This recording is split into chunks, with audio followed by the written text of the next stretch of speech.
ನಮಸ್ಕಾರ ವೀಕ್ಷಕರೇ. ರಾಜ್ಯ ರಾಜಕಾರಣದ ಬೆಳವಣಿಗೆಗಳು ಜನರಿಗತಿ ಎಷ್ಟು ಇಷ್ಟ ಆಗಿದೆಯೋ ಅನ್ನೋದು ನನ್ಗಂತೂ ಗೊತ್ತಿಲ್ಲ. ಆದ್ರೆ 24 ಗಂಟೆ ಮೀಡಿಯಾದಲ್ಲೇ ಇರೋ ನಮ್ಗೆ, ಅಂದ್ರೆ ಸತತವಾಗಿ 4 ರಿಂದ 5 ವರ್ಷಗಳ ತನಕ ಬೆಳಿಗ್ಗೆ ಬೆಡ್ ಕಾಫಿ ಕುಡಿಯೋದ್ರಿಂದ ರಾತ್ರಿ ಮಲ್ಗೋ ತನಕ ನ್ಯೂಸ್ ನ್ಯೂಸ್ ನ್ಯೂಸ್ ಅನ್ನೋ ನಮಗೆ ಇದು ಹೇಗ್ ಕಾಣಿಸ್ತಿದೆ ಅನ್ನೋದನ್ನ ಡಿಸ್ಕಸ್ ಮಾಡ್ಲಿಕ್ಕೋಸ್ಕರ ನನ್ನ ಕೊಲೀಗ್ಸ್ ಆದ ಪವನ್, ರಮೇಶ್ ಹಾಗೂ ನವಜೀತ್ ಅವ್ರ ಜೊತೆಗೆ ಆಂಕರ್ ರಘು ಅವರು ನಮ್ ಜೊತೆಗಿದ್ದಾರೆ. Hi guys. ಹಾಯ್. ನೀವು ನೋಡ್ತಾ ಇದ್ದೀರಾ big news analytics. So guys, ಇದ್ರ ಬಗ್ಗೆ ನಾನು ನಿಮ್ಗೆ ಜಾಸ್ತಿ ಹೇಳೋದೇ ಬೇಡ ಅನ್ಸುತ್ತೆ, ಕ್ವೆಶ್ಚನ್ ಕೇಳೋದೇ ಬೇಡ, ನೀವೇ ಮಾತಾಡ್ತೀರಾ ಅಂತ ನನಗೆ ಗೊತ್ತಿದೆ. Come on start. Pavan sir, ನೀವೇ ಹೇಳ್ಬೇಕು. ಎಸ್ ತೃಪ್ತಿ, ನೀವು ಹೇಳಿದ್ದು ತುಂಬಾ ಚೆನ್ನಾಗಿತ್ತು. ಬೆಳಗಿನ ಬೆಡ್ ಕಾಫಿ ಇಂದ ಹಿಡ್ಕೊಂಡು ರಾತ್ರಿ ಡಿನ್ನರ್ ತನಕ ಮಾಧ್ಯಮ ಲೋಕದಲ್ಲಿರೋ ನಮಗೆ ಇದೆಲ್ಲವೂ ಬೇಸತ್ತಿದೆ. ಅಂಡ್ ಈ ತರದ ರಾಜಕಾರಣವನ್ನ ನಾವು ತುಂಬಾ ಹಳದಿಂದಲೂ ನೋಡ್ಕೊಂಡು ಬಂದಿದೀವಿ. ಈ ಡಿ ಕೆ ಶಿವಕುಮಾರ್ ಮತ್ತು ಸಿದ್ದರಾಮಯ್ಯನವರ ನಾಯಕತ್ವದ ಬದಲಾವಣೆ ಮಾಡೋ ವಿಷಯ ಆಗಲಿ ಅಥವಾ ಸಚಿವ ಸಂಪುಟ ವಿಸ್ತರಣೆ ಮಾಡೋ ವಿಷಯ ಏನಾಗಿದೆಯಲ್ಲ, ಇದು ದೆಹಲಿ ಅಂಗಳಕ್ಕೆ ಹೋದಾಗಿನಿಂದ ಹಿಡ್ಕೊಂಡು ಇಲ್ಲಿಯ ತನಕವೂ ಸಹಿತ ಪದೇ ಪದೇ ಒಂದಿಲ್ಲ ಒಂದು ಅಪ್ಡೇಟ್ಸ್ ಬರ್ತಿದೆ. ಶಾಸಕರಾಗ್ಬೋದು, ಸಚಿವರಿರ್ಬೋದು ಅನ್ನೋ ಎಲ್ಲ ಅಪ್ಡೇಟ್ಸ್ ಗಳನ್ನ ನೋಡಿ ನಿಜ ನಮಗಂತೂ ಬೇಸತ್ತಂಗೆ ಆಗಿದೆ. ಎಸ್, ನೀವೇನ್ ಹೇಳ್ತೀರಾ? ನಮ್ಗೆ ಈಗ ಬೆಳಗ್ಗೆ ನೀವು ಆಗ್ಲೇ ಹೇಳಿದ್ರಲ್ಲ, ಕನ್ಸಲ್ಲೂ ಸಹ ಡಿ ಕೆ ಶಿವಕುಮಾರ್ ಸಿಎಂ ಆದ್ರ ಇಲ್ಲ ಸಿದ್ದರಾಮಯ್ಯ ಸೀಟ್ ಬಿಟ್ಕೊಟ್ರ ಅನ್ನೋದೇ ಆಗ್ಬಿಟ್ಟಿದೆ. ಬೆಳಗ್ಗೆಯಿಂದ ಸಾಯಂಕಾಲ ತನಕ ನವಂಬರ್ ಕ್ರಾಂತಿ ನವಂಬರ್ ಕ್ರಾಂತಿ ನವಂಬರ್ ಕ್ರಾಂತಿ ಇದೇ ಆಗಿದೆ. ಡೈಲಿ ರೋಟೀನ್ ಆಗ್ಬಿಟ್ಟಿದೆ ನಮ್ಗೆ ಇದೊಂಥರ. ರಮೇಶ್ ಅವರೇ, ನಿಮ್ ಪ್ರಕಾರ? ಇದೇನ್ ಹೊಸದಲ್ಲ, ನಾವು ನೋಡೋದು ಬಿಜೆಪಿ ಸರ್ಕಾರ ಇದ್ದಾಗ್ಲೂ ನೋಡಿದೀವಿ, ಕಾಂಗ್ರೆಸ್ ಸರ್ಕಾರ ಇದ್ದಾಗ್ಲೂ ನೋಡಿದೀವಿ. ಸೊ ಇವತ್ತು ಬೆಳಿಗ್ಗೆ ನೋಡಿರೋ ನ್ಯೂಸ್ ಪ್ರಕಾರ ಇಬ್ರು ಡಿ ಕೆ ಶಿ ಅವರು ಹಾಗೆ ಸಿದ್ದರಾಮಯ್ಯ ಅವರು ಇಬ್ರು ಒಟ್ಟಿಗೆ ಸಹೋದರರ ತರ ಬಂದಿದ್ರಂತೆ ಒಂದು ಪ್ರೋಗ್ರಾಮ್ಗೆ. ಆದ್ರೆ ಹೋಗ್ಬೇಕಾದ್ರೆ ಡಿ ಕೆ ಶಿ ಅವರು ಸ್ವಲ್ಪ ಹೊತ್ತು ಮಾತ್ರ ಮಾತನಾಡಿ, ಮಾಧ್ಯಮ ಮಿತ್ರರ ಜೊತೆಗೆ ಸ್ವಲ್ಪ ಹೊತ್ತು ಮಾತಾಡಿ ಹೋಗ್ಬಿಟ್ರಂತೆ. ಇದು ಯಾಕೋ ತೃಪ್ತಿಸಿ ಏನಾಗುತ್ತೆ ಗೊತ್ತಾ, ಪ್ರತಿಯೊಂದನ್ನ ನಾವು ನಮ್ ಕೆಲ್ಸಾನೇ ಮಾಧ್ಯಮದವರು ನಮ್ ಕೆಲ್ಸಾನೇ ಅದೇ ಆಗಿರೋದು. ಪ್ರತಿಯೊಂದನ್ನು ನಾವು ರಾಜಕಾರಣಕ್ಕೆ ಹೋಲಿಸಿ ಮಾತಾಡ್ತೀವಿ, ಹಾಗಾಗಿ ನಮ್ಗೆ ಅದು ಆ ರೀತಿ ಕಾಣಿಸ್ತಿದೆ. ಬೇರೆ ವಿಷಯನೂ ಇರ್ಬೋದು, ಅವ್ರು ವೇದಿಕೆ ಮೇಲೆ ಹೇಳೋದಂತೆ ಅಲ್ಲ, ವೇದಿಕೆ ಮೇಲೆ ಅವರೆಲ್ಲ ಹೇಳೋದಂತೆ ನಮಗೆ ಬೇರೆ ಯಾವ್ದೋ ಕಾರಣಾಂತರಗಳಿಂದ ಅದು ಇರ್ಬೋದು, ಅಥವಾ ಯಾಕೆ ನಾನು ಒಂದೇ ವೇದಿಕೆಯ ಮೇಲೆ ಸಿಎಂ ಜೊತೆ ಕುತ್ಕೋಬೇಕು ಅನ್ನೋ ಉದ್ದೇಶನೂ ಇರ್ಬೋದು. ಆದ್ರೆ ಹೌದು, ನೀವು ಹೇಳಿರೋ ಪ್ರಕಾರ ಅವರು ಇವತ್ತು ವಿಶ್ವ ಮೀನುಗಾರಿಕೆ ದಿನಾಚರಣೆಯ ಕಾರ್ಯಕ್ರಮದಲ್ಲಿ ನಮ್ಮ ಟೀಮ್ ವಿಶ್ವ ಮೀನುಗಾರಿಕೆ ದಿನಾಚರಣೆಯ ಕಾರ್ಯಕ್ರಮದಲ್ಲಿ ಭಾಗಿಯಾಗಿದ್ರು ಸಿಎಂ ಡಿಸಿಎಂ. ಇದು ಒಂಥರ ಶಾಕಿಂಗ್. ಅದು ಅವ್ರಿಬ್ರು ಒಂದೇ ತರ ಒಂದೇ ಕಡೆ ತುಂಬಾ ಅನೂನ್ಯವಾಗಿ ಮಾತಾಡ್ತಿದ್ರು ಸಹ. ಅವರು ಸ್ಟೇಜ್ ಮೇಲೆ ನೋಡಿದ್ವಿ, ಅನೂನ್ಯವಾಗಿ ಮಾತಾಡ್ತಿದ್ರು ಸಹ. ದಿನ ಕೂಡ ಹೇಳಿದ್ರಂತೆ ಸಿಎಂ ಆಗುದು, ಲೈಕ್ ಸಿದ್ದರಾಮಯ್ಯ ಅವರು ಸಿಎಂ ಆಗಿರೋದು ನನಗೆ ಪ್ರಾಬ್ಲಮ್ ಇಲ್ಲ ಅಂತ ಡಿ ಕೆ ಶಿ ಅವರು ಹೇಳಿದ್ದಾರೆ. ಇದ್ರ ಬಗ್ಗೆ ನಿಮ್ಮ ಅವರು ವಿಶ್ ಮಾಡಿದಾರಲ್ಲ, ಅವರು ಇದು ಶುಭವಾಗ್ಲಿ 5 ವರ್ಷ ಅವರೇ ಸಿಎಂ ಆಗಿದ್ದಾರೆ, ವಿಶ್ ಆಲ್ ದ ಬೆಸ್ಟ್ ಅಂತ ಆಗಿರ್ಬೋದು. ಅಲ್ಲ, ಅದನ್ನ ನಾವು ಜಡ್ಜ್ ಮಾಡೋದಕ್ಕಾಗಲ್ಲ. ನಾವ್ ಇರೋದನ್ನ ಎಕ್ಸ್ಪ್ರೆಸ್ ಮಾಡ್ತಿದ್ವಿ. ಅವ್ರು ಏನ್ ಹೇಳಿದ್ರೆ ಅದನ್ನ ನಾವು ಜಡ್ಜ್ ಮಾಡೋದಕ್ಕಾಗಲ್ಲ. ಅವ್ರು ಯಾವ ಆಂಗಲ್ ಅಲ್ಲಿ ಹೇಳಿದಾರೆ ಅಂತ ಅದ್ ಬೇರೆ ವಿಷಯ. ನೀವು ಹೇಳ್ದಂಗೆ ಎಲ್ಲವೂ ನವಜಿತ್ ಹೇಳದ್ರಲ್ಲ, ಒಳ್ಳೆ ಪಾಯಿಂಟ್. ಏನೋ ವಿಶ್ ಮಾಡಿದ್ರು ಅವರು 5 ವರ್ಷ, 2.5 ವರ್ಷ ಸರ್ಕಾರ ಆಗಿದೆ.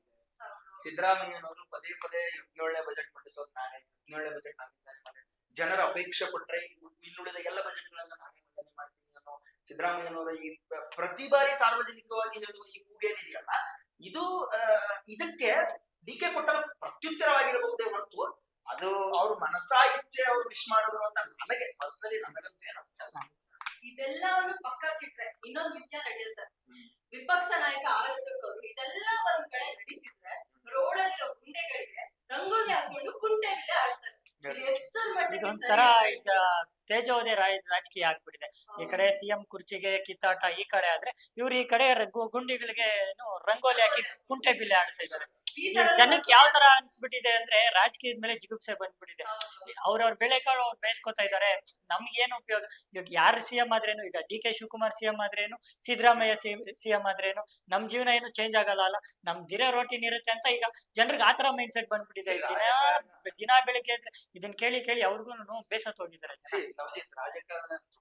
ರಾಜಕಾರಣದ ದುರಂತ ಇವತ್ತಿಗೆ ಏನಾಗ್ಬಿಟ್ಟಿದೆ ಅಂದ್ರೆ, ವಿರೋಧ ಪಕ್ಷವಾಗಿದ್ದುಕೊಂಡು ಆಡಳಿತ ಪಕ್ಷದ ತಪ್ಪುಗಳನ್ನ, ನ್ಯೂನ್ಯತೆಗಳನ್ನ ಎತ್ತಿ ಹಿಡಿಯೋದು ಕೆಲಸ.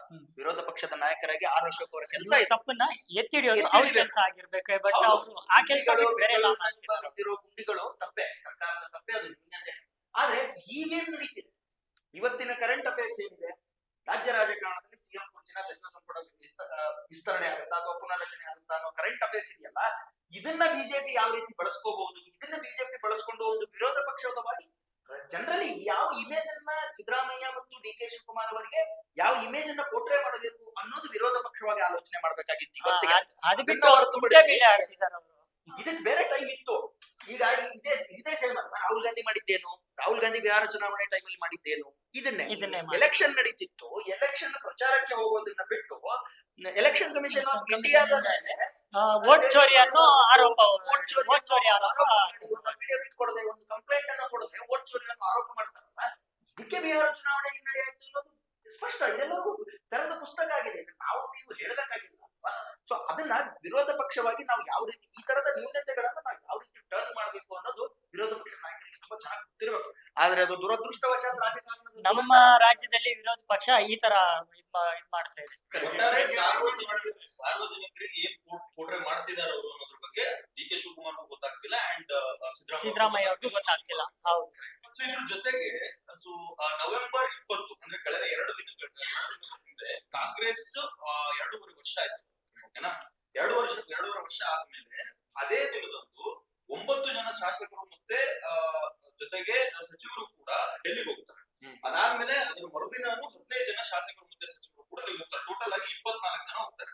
ಸೊ ಈ ವಿಚಾರವಾಗಿ ಅವರೆಲ್ಲರೂ ಡಿ ಕೆ ಶಿ ಬಣ ಅಂತ ನಮ್ಗೆಲ್ಲರಿಗೂ ಈಗಾಗಲೇ ಗೊತ್ತಿದೆ. ಸೊ ಇದರ ವಿಚಾರವಾಗಿ ನಿಮ್ಮ ಅಭಿಪ್ರಾಯ ಏನು? ಈಗ ಇದ್ರ ಬಗ್ಗೆ ನಮ್ಮ ಮಾಧ್ಯಮದವರು ಡಿ ಕೆ ಅವ್ರನ್ನ ಕೇಳಿದಾಗ ಅವರೊಂದು ಕ್ಲೆವರ್ ಆನ್ಸರ್ ಕೊಡ್ತಾರೆ. ನನ್ಗೆ ಯಾವ್ದು ಬಣ ಇಲ್ಲ, ಎಲ್ರು ಶಾಸಕರೇ, ನಾವೆಲ್ಲ ಕಾಂಗ್ರೆಸ್ ಬಣ, ನಾವೆಲ್ಲರೂ ಒಂದ್ ಪಕ್ಷದ ಶಾಸಕರು, 140 ಶಾಸಕರು ನನಗೆ ಶಾಸಕರು ಇದ್ದಂಗೆ ಅಂತ ಹೇಳಿದ್ದಾರೆ. ಅವ್ರು ಯಾವಾಗ್ಲೂ ಕ್ಲೆವರ್ ಆಗಿ ಮಾತಾಡ್ತಾರೆ, ಅದ್ ಬೇರೆ ವಿಷಯ. ಈಗ ನಮ್ಮ ಶಾಸಕರು ಏನು ಡೆಲ್ಲಿಗೆ ಹೋಗಿದ್ರು, ಹೈಕಮಾಂಡ್ ಆಲ್ರೆಡಿ ಅವ್ರಿಗೆ ಒಂದ್ಸಲ ಕ್ಲಾಸು ತಗೊಂಡಿದ್ದಾರೆ. ಏನಂದ್ರೆ ಈಗ ನಮ್ಮ ಮಾಧ್ಯಮದಲ್ಲಿ ಏನ್ ಬರ್ತಿದೆ, ಈಗ ಜನರು ಏನ್ ಅನ್ಕೋತಿದ್ದಾರೆ ಅದನ್ನ ಇದು ಮುಂದೆ ಇಟ್ಕೊಂಡು ಹೈಕಮಾಂಡ್ ಏನ್ ಹೇಳಿದ್ದಾರೆ, ಈಗ ನಡೀತಾ ಇರೋ ವಿಷಯಕ್ಕೆ ಮತ್ತೆ ನೀವು ಈ ತರ ಎಲ್ರು ಒಟ್ಟಿಗೆ ಡೆಲ್ಲಿಗೆ ಬಂದ್ರೆ ಈ ಜನರು ಏನಂತ ಅರ್ಥ ಮಾಡ್ಕೋತಾರೆ. ಈಗ ನವೆಂಬರ್ ಕ್ರಾಂತಿ ಆಗಿರ್ಬೋದು, ಸಿಎಂ ಕುರ್ಚಿ ಚೇಂಜ್ ಆಗಿರ್ಬೋದು, ಇದ್ರ ಬಗ್ಗೆ ಎಲ್ಲ ಜನರಿಗೆ ಏನಂತ ತಿಳಿಸ್ತಿದ್ದೀರಾ ಅಂತ ಆಲ್ರೆಡಿ ನಮ್ಮ ಕಾಂಗ್ರೆಸ್ ಅಧ್ಯಕ್ಷರಾದ ಸುರ್ಜೇವಾಲಾ ಅವರು ಟ್ವೀಟ್ಸ್ ಹಾಕಿದ್ರು.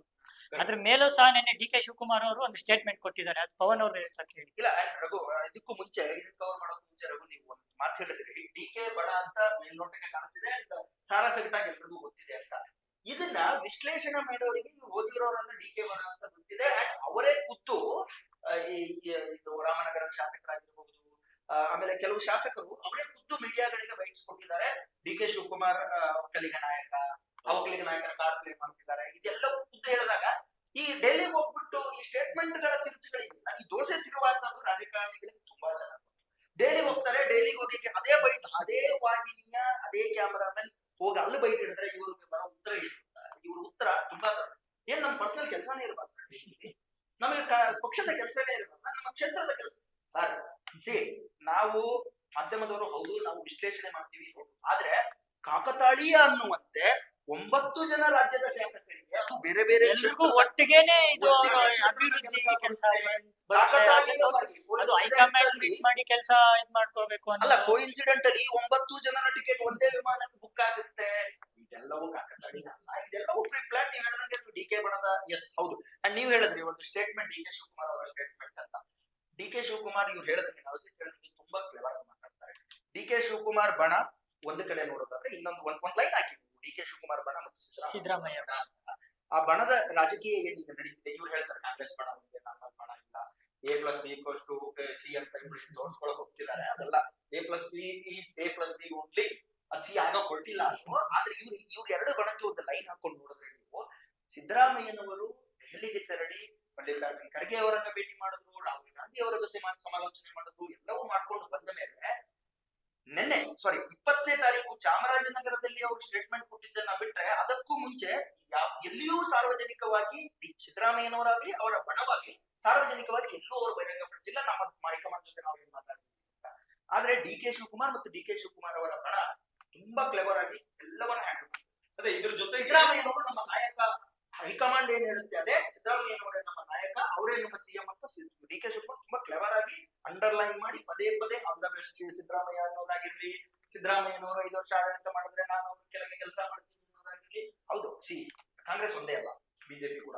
ಹೈಕಮಾಂಡ್ ಅನ್ನೋ ಏನ್ ಪದ ಏನಿಲ್ಲ, ಈ ಪದ ಎಲ್ಲ ರಾಷ್ಟ್ರೀಯ ಪಕ್ಷಗಳುಳ್ಳ ರಾಜ್ಯ ರಾಜಕಾರಣಿಗಳು ಇದು ಹೆಂಗೆ ಅಂದ್ರೆ ಬಾಳೆ ಎಲೆ ಊಟದ ಮೇಲೆ ಉಪ್ಪಿಟ್ಟಾಗಿ, ಊಟಕ್ಕೆ ಮುಂಚೆ ಉಪ್ಪು ಹಾಕ್ತಾರೆ, ಅದು ಊಟದ ಕೊನೆಯಲ್ಲಿ ಬಳಸ್ಕೊಳ್ತಾರೆ, ಅನ್ನ ಮಜ್ಜಿಗೆ ಬಳಸ್ಕೊಳ್ತಾರೆ. ಎಕ್ಸಾಕ್ಟ್ಲಿ. ಹಂಗೆ ಈ ಹೈಕಮಾಂಡ್ ಅನ್ನೋದು ಮಾತಿಗೂ ಮುಂಚೆ ಉಪ್ಪಿಟ್ಟಂಗೆ ಹೇಳಬೇಕು, ಮಾತು ಮುಗಿಬೇಕಾದ್ರೆ ಅನ್ನ ಮಜ್ಜಿಗೆ ಜೊತೆ ಸರ್ಸ್ಕೊಂಡು ಕಲ್ಸ್ಕೊಂಡು ತಿನ್ಬೇಕು, ಮತ್ತೆ ಹೈಕಮಾಂಡ್ ಹೇಳ್ಬೇಕು. ಇದು ಎಲ್ಲ ರಾಷ್ಟ್ರೀಯ ಪಕ್ಷಗಳು ಮಾಡ್ಕೊಂಡು ಬರುವ ಪದ್ಧತಿ, ಮತ್ತೊಂದು ಪ್ರತೀತಿ ಕೂಡ ಹೌದು. ಅದು ತಪ್ಪನ್ನು ಅವ್ರು ಕೊಡೋ ರೀಸನ್ ಲಾಸ್ಟ್ ಗೆ ಹೈಕಮಾಂಡ್. ಅಂಡ್ ಇದ್ರ ಜೊತೆಗೆ 24 ಜನ ಶಾಸಕರು ಮತ್ತು ಸಚಿವರು ಏನ್ ಹೋಗಿದ್ದಾರೆ, ಸೊ ಅವರಿಗೆ ಇನ್ನೂವರೆಗೂ ರಾಹುಲ್ ಗಾಂಧಿ ಅವರು ಭೇಟಿ ಆಗಿಲ್ಲ. ಇದರ ಅರ್ಥ ಒಬ್ಬ ಮೀಡಿಯಾದವರಾಗಿ ನಿಮ್ಗೆ ಏನ್ ಅನ್ಸುತ್ತೆ ಇದರ ಅರ್ಥ? ಆದ್ರೆ ಈಗ ರಾಹುಲ್ ಗಾಂಧಿ ಅವರಿಗೆ 24 ಜನ ಶಾಸಕರಿಗೆ ಮುಖ ತೋರಿಸಿ ಮುಖ ಇಲ್ಲ ಅಂತ ಅನಿಸ್ತಾ ಇದ್ರೆ ಮಾತಾಡ್ಲಿಕ್ಕೆ ಇನ್ನೂ ಮಾತುಗಳಿಲ್ಲ ಅವ್ರಿಗೆ. ಯಾಕಂತಂದ್ರೆ ಈಗಾಗಲೇ 2.5 ವರ್ಷದ ಹಿಂದೆ ಇವ್ರೇನ್ ಮಾತು ಕೊಟ್ಟಿದ್ರು ಡಿ ಕೆ ಶಿವಕುಮಾರ್ ಅವರಿಗೆ, ಇದು ಬಂದಿರೋ ಬಲ್ಲ ಮೂಲಗಳ ಪ್ರಕಾರ ಈ ಮಾತು ಕೊಟ್ಟಿದ್ರು ಅವರು, ಡಿ ಕೆ ಶಿವಕುಮಾರ್ 2.5 ವರ್ಷ ಆದ್ಮೇಲೆ ಇವರು ಮುಖ್ಯಮಂತ್ರಿ ಆಗ್ತಾರೆ ಅಂತ. ಸೊ ಈ ಕಾರಣಕ್ಕೆ 2.5 ವರ್ಷ ಆಯ್ತು ಇವಾಗಲೇ, 2 ದಿನ ಕಳೆದೋಯ್ತು. ಸೊ ಈಗ 9 ಪ್ಲಸ್ 15 ಟೋಟಲ್ 24 ಜನ ಏನಲ್ಲಿ ಹೋಗಿದ್ದಾರೆ, ಇವರಿಗೆ ಇನ್ನೂವರೆಗೂ ರಾಹುಲ್ ಗಾಂಧಿ ಅವರು ಮೀಟ್ ಆಗಿಲ್ಲ. ಇದರ ಏನಿದೆ ಉದ್ದೇಶ? ನಾನು ಒಂದನ್ನ ಕ್ಲಾರಿಟಿ ಕೊಟ್ಬಿಡ್ತೀನಿ, ಆಮೇಲೆ ರಮೇಶ್ ಉತ್ತರ ಕೊಡ್ತಾರೆ. ಒಂದನ್ನ ಕ್ಲಾರಿಟಿ ಕೊಟ್ಬಿಡ್ತೀನಿ. 24 ಜನ ಅಂತ ಏನು ಪದೇ ಪದೇ ಹೇಳ್ತಿದ್ವಿ, ಜನರಲ್ಲಿ ಆ ಕ್ಲಾರಿಟಿ ಇರಲಿ. ಅಲ್ಲಿ ಕೆಲವು ಸಚಿವರು ಇದ್ರು, ಸಕ್ಕರೆ ಸಚಿವರಾದ ಶಿವಾನಂದ ಪಾಟೀಲ್ ಇದ್ರು, ಕೃಷಿ ಸಚಿವರಾದ ಚಲುವರಾಯಸ್ವಾಮಿ ಇದ್ರು. ನನಗೆ ವೈಯಕ್ತಿಕವಾಗಿ ನನಗೇನ್ ಅನ್ಸುತ್ತೆ ಅಂದ್ರೆ, ಒಬ್ಬ ಪತ್ರಕರ್ತನಾಗಿ ಸಚಿವ ಸ್ಥಾನದಲ್ಲಿರುವ ಸಚಿವರು ಕ್ಯಾಬಿನೆಟ್, ಆ ಕ್ಯಾಬಿನೆಟ್ ನ ಸಚಿವರು, ಆ ಕ್ಯಾಬಿನೆಟ್ಗೆ ಬಾಸ್ ಯಾರು? ಮುಖ್ಯಮಂತ್ರಿಗಳು. ಮುಖ್ಯಮಂತ್ರಿಗಳ ಜೊತೆ ಮುಖ್ಯಮಂತ್ರಿಯ ಕ್ಯಾಬಿನೆಟ್ ನಲ್ಲಿರುವ ಸಚಿವರು ಬಹಿರಂಗವಾಗಿ ಇನ್ನೊಂದು ಬಣಕ್ಕೆ ಸಪೋರ್ಟ್ ಮಾಡ್ತಾರೆ ಅನ್ನೋದು ನನಗನ್ಸಲ್ಲ. ಅವರು ಸಕ್ಕರೆ ಸಚಿವರು ಮತ್ತು ಚಲುವರಾಯಸ್ವಾಮಿ ಕೃಷಿ ಸಚಿವರ ಹೇಳುವ ಪ್ರಕಾರ, ಅವರೇ ಕೊಟ್ಟಿರುವ ಸ್ಟೇಟ್ಮೆಂಟ್ ಗಳ ಪ್ರಕಾರ ಅವರು ಅವರ ಇಲಾಖೆಗೆ ಸಂಬಂಧಪಟ್ಟ ಕಾರ್ಯಗಳಿಗೆ ಹೋಗಿದ್ರು, ಸಚಿವರು ಇದರಲ್ಲಿ ಭಾಗಿಯಾಗಿದ್ದಾರೆ ಅನ್ನೋದು ಭಾಗಶಃ ತೆಗೆದುಹಾಕಬಹುದಾಗಿತ್ತು. ಆದ್ರೆ ಹೌದು, ಹಾಗೆ ಒಕ್ಕಲಿಗ ಕಾರ್ಡ್ ಪ್ಲೇ ಮಾಡೋಕೆ ಚಲುವರಾಯಸ್ವಾಮಿ ಹೋಗಿರಬಹುದಾ ಅನ್ನೋದೇನಿದೆ ಅದನ್ನ ತಳ್ಳಿ ಹಾಕೊಂಡಿಲ್ಲ. ಬಟ್ ನಾನ್ ಸಚಿವ ಸಂಪುಟ ಅನ್ನೋ ಒಂದು ಪದನ ಎತ್ಕೊಂಡು ನೋಡೋದಾದ್ರೆ, ಅವ್ರು ಸಚಿವರು ಅನ್ನೋದನ್ನ ನೋಡೋದಾದ್ರೆ, ನಾವು ಮೊನ್ನೆಯ ಬಿಗ್ ನ್ಯೂಸ್ ಅನಾಲಿಸಿಸ್ ನಲ್ಲಿ ನಾರಾಯಣ ಸಾಹೇಬ್ ಪ್ರಧಾನ ಸಂಪಾದಕರು ಹೇಳಿದ್ರು. ಏನ್ ಹೇಳಿದ್ರು? ಲಕ್ಷ್ಮೀ ಹೆಬ್ಬಾಳ್ಕರ್ ಅವ್ರ ಸಚಿವರು ಲಕ್ಷ್ಮೀ ಹೆಬ್ಬಾಳ್ಕರ್ ಯಾವ ಮಟ್ಟಿಗೆ ಡಿ ಕೆ ಶಿವಕುಮಾರ್ ಅವರನ್ನ ಸಪೋರ್ಟ್ ಮಾಡಬಹುದು ಹಾಗಿದ್ರೆ ಅಂತ. ಆದ್ರೆ ಇವತ್ತಿನ ಪರಿಸ್ಥಿತಿ ಅವ್ರು ಸಪೋರ್ಟ್ ಮಾಡಂಗಿಲ್ಲ, ಬಿಕಾಸ್ ಅವ್ರು ಕ್ಯಾಬಿನೆಟ್ ಅಲ್ಲಿ ಇದ್ದಾರೆ. ನಿಮ್ಮ ಪ್ರಶ್ನೆಗೆ ರಮೇಶ್ ಉತ್ತರ ಕೊಡ್ತಾರೆ. ರಮೇಶ್, ಇವರ ಪ್ರಶ್ನೆ ಯಾಕೆ ಕಣ್ ತಪ್ಪಿಸ್ಕೊಂಡು ಓಡಾಡ್ತೀರಾ? ಅವ್ರು ಇವಾಗ ಕೊಟ್ಟಿರೋ ಮಾತಿಗೆ ನಿಂತ್ಕೊಳ್ಳಿಲ್ಲ. ಅವರು ಇವಾಗ ಡಿ ಕೆ ಶಿವಕುಮಾರ್ ಕೊಡ್ತೀನಿ ಅಂತ ಅದೇ ಉದ್ದೇಶ ಆಯ್ತಾ? ಅದೇ ಉದ್ದೇಶ, ಅದೇ ಕಾಣಿಸ್ತಾ ಇದೆ ಇವಾಗ ಮೇಲ್ನೋಟಕ್ಕೆ, ಅದೇ ತರ ಕಾಣಿಸ್ತಾ ಇದೆ. ಯಾಕಂದ್ರೆ ಅವ್ರಿಗೆ ಅವ್ರು ಹೋದಾಗ ಸಿಗ್ಲಿಲ್ಲ, ಅವರು ಡಿ ಕೆ ಶಿವಕುಮಾರ್ಗೂ ಸಿಕ್ಕಿಲ್ಲ ಅವ್ರಿಗೂ ಸಿಕ್ಕಿಲ್ಲ. ಅಂಡ್ ಇದು ಎಲ್ಲಿವರೆಗೂ ಇದೇ ತರ ನಡೆಯುತ್ತೆ ಅಂತ? ಇದು ಈಗ ಹೇಗಾಗಿದೆ ಅಂದ್ರೆ, ಎಲ್ಲಿವರೆಗೂ ಇದೇ ತರ ನಡೆಯುತ್ತೆ? ಇದು ಹೇಗಾಗಿದೆ ಅಂದ್ರೆ, ಹೈಕಮಾಂಡ್ ಗೆ ಈ ಕಡೆ ಡಿ ಕೆ ಶಿವಕುಮಾರ್ ಗೆ ಮುಖ ತೋರ್ಸಂಗೂ ಇಲ್ಲ, ಬಿಡಂಗೂ ಇಲ್ಲ. ಈಗ ಡಿ ಕೆ ಶಿವಕುಮಾರ್ ಹೈಕಮಾಂಡ್ ಗೆ ತುಂಬಾ ಆತ್ಮೀಯರೇ ಇರ್ಬೋದು, ಸಿದ್ದರಾಮಯ್ಯನವ್ರಿಗಿಂತ ಆತ್ಮೀಯರೇ ಇರ್ಬೋದು. ಬಟ್ ಈಗ ಏನು ಬಿಹಾರ್ ಎಲೆಕ್ಷನ್ ಅಲ್ಲಿ ಕಾಂಗ್ರೆಸ್ ಸ್ವೀಪ್ ಔಟ್ ಆಯ್ತು, ಹೈಕಮಾಂಡ್ಗೂ ಎಲ್ಲೋ ಒಂದ್ ಕಡೆ ಅನಿಸ್ತು ಈಗ ಸಿದ್ದರಾಮಯ್ಯ ಅವರು ಪವರ್ ಜಾಸ್ತಿ ಆಯ್ತು. ಈಗ ಬಿಹಾರ್ ಎಲೆಕ್ಷನ್ ರಿಸಲ್ಟ್ಸ್ ಆದ್ಮೇಲೆ ಈಗ ಆ ಭಯ ಇದೆ. ಈಗ ಸಿದ್ದರಾಮಯ್ಯನವ್ರನ್ನ ಸೀಟಿಂದ ಇಳಿಸಿ ಎಲ್ಲಿ ಡಿ ಕೆ ಅವ್ರನ್ನ ಇದ್ ಮಾಡಿ ಸೀಟ್ ಕೊಟ್ರೆ ಈಗ ಕಾಂಗ್ರೆಸ್ಗೆ ಎಲ್ಲಿ ಮೈನಸ್ ಪಾಯಿಂಟ್ ಆಗುತ್ತೋ ಅನ್ನೋದು ಅವ್ರಿಗಿದೆ. ಈಗ ಈ ಕಡೆ ಸಿದ್ದರಾಮಯ್ಯನವ್ರನ್ನು ಬಿಡಂಗಿಲ್ಲ, ಈ ಕಡೆ ಡಿ ಕೆ ಅವ್ರನ್ನು ಬಿಡಂಗಿಲ್ಲ. ಅದಕ್ಕೆ ಈಗ ಹೈಕಮಾಂಡ್ ತಪ್ಪಿಸ್ಕೊಂಡು ಓಡಾಡ್ತಾ ಇದ್ದಾರೆ. ಫಾಲೋವರ್ ಹೇಳೋದಂದ್ರೆ, ನವಜಿತ್ 100ಕ್ಕೆ 200ರಷ್ಟು ಸತ್ಯ. ಬಿಹಾರ ಚುನಾವಣೆಯ ಫಲಿತಾಂಶದ ನಂತರ ನಿತೀಶ್ ಕುಮಾರ್ ಏನ್ ಸ್ಟ್ಯಾಂಡ್ ಔಟ್ ಆಗಲ್ಲ ಬಿಹಾರದಲ್ಲಿ, ಇದು ಎಕ್ಸ್ಪೆಕ್ಟೆಡ್ ಇರಲಿಲ್ಲ. ಎಲ್ಲ ಇದು ಪೋಲಿಂಗ್ ಗಳ ನಂತರ ಎಕ್ಸಿಟ್ ಪೋಲ್ಗಳು ಬಂತು, ಇದೆಲ್ಲವನ್ನ ನಾವು ನೋಡಿದ್ದೇವೆ, ವಿಶ್ಲೇಷಣೆ ಕೂಡ ಮಾಡಿದ್ದೇವೆ ನಮ್ಮ ಮಾಹಿತಿಯಿಂದ. ಆದ್ರೆ ಇದೆಲ್ಲವನ್ನ ನೋಡಿ NDA ರಿಸಲ್ಟ್ ಏನ್ ಬಂತಲ್ಲ, ಕಿತ್ಕೊಂಡು ಹೋಯ್ತು.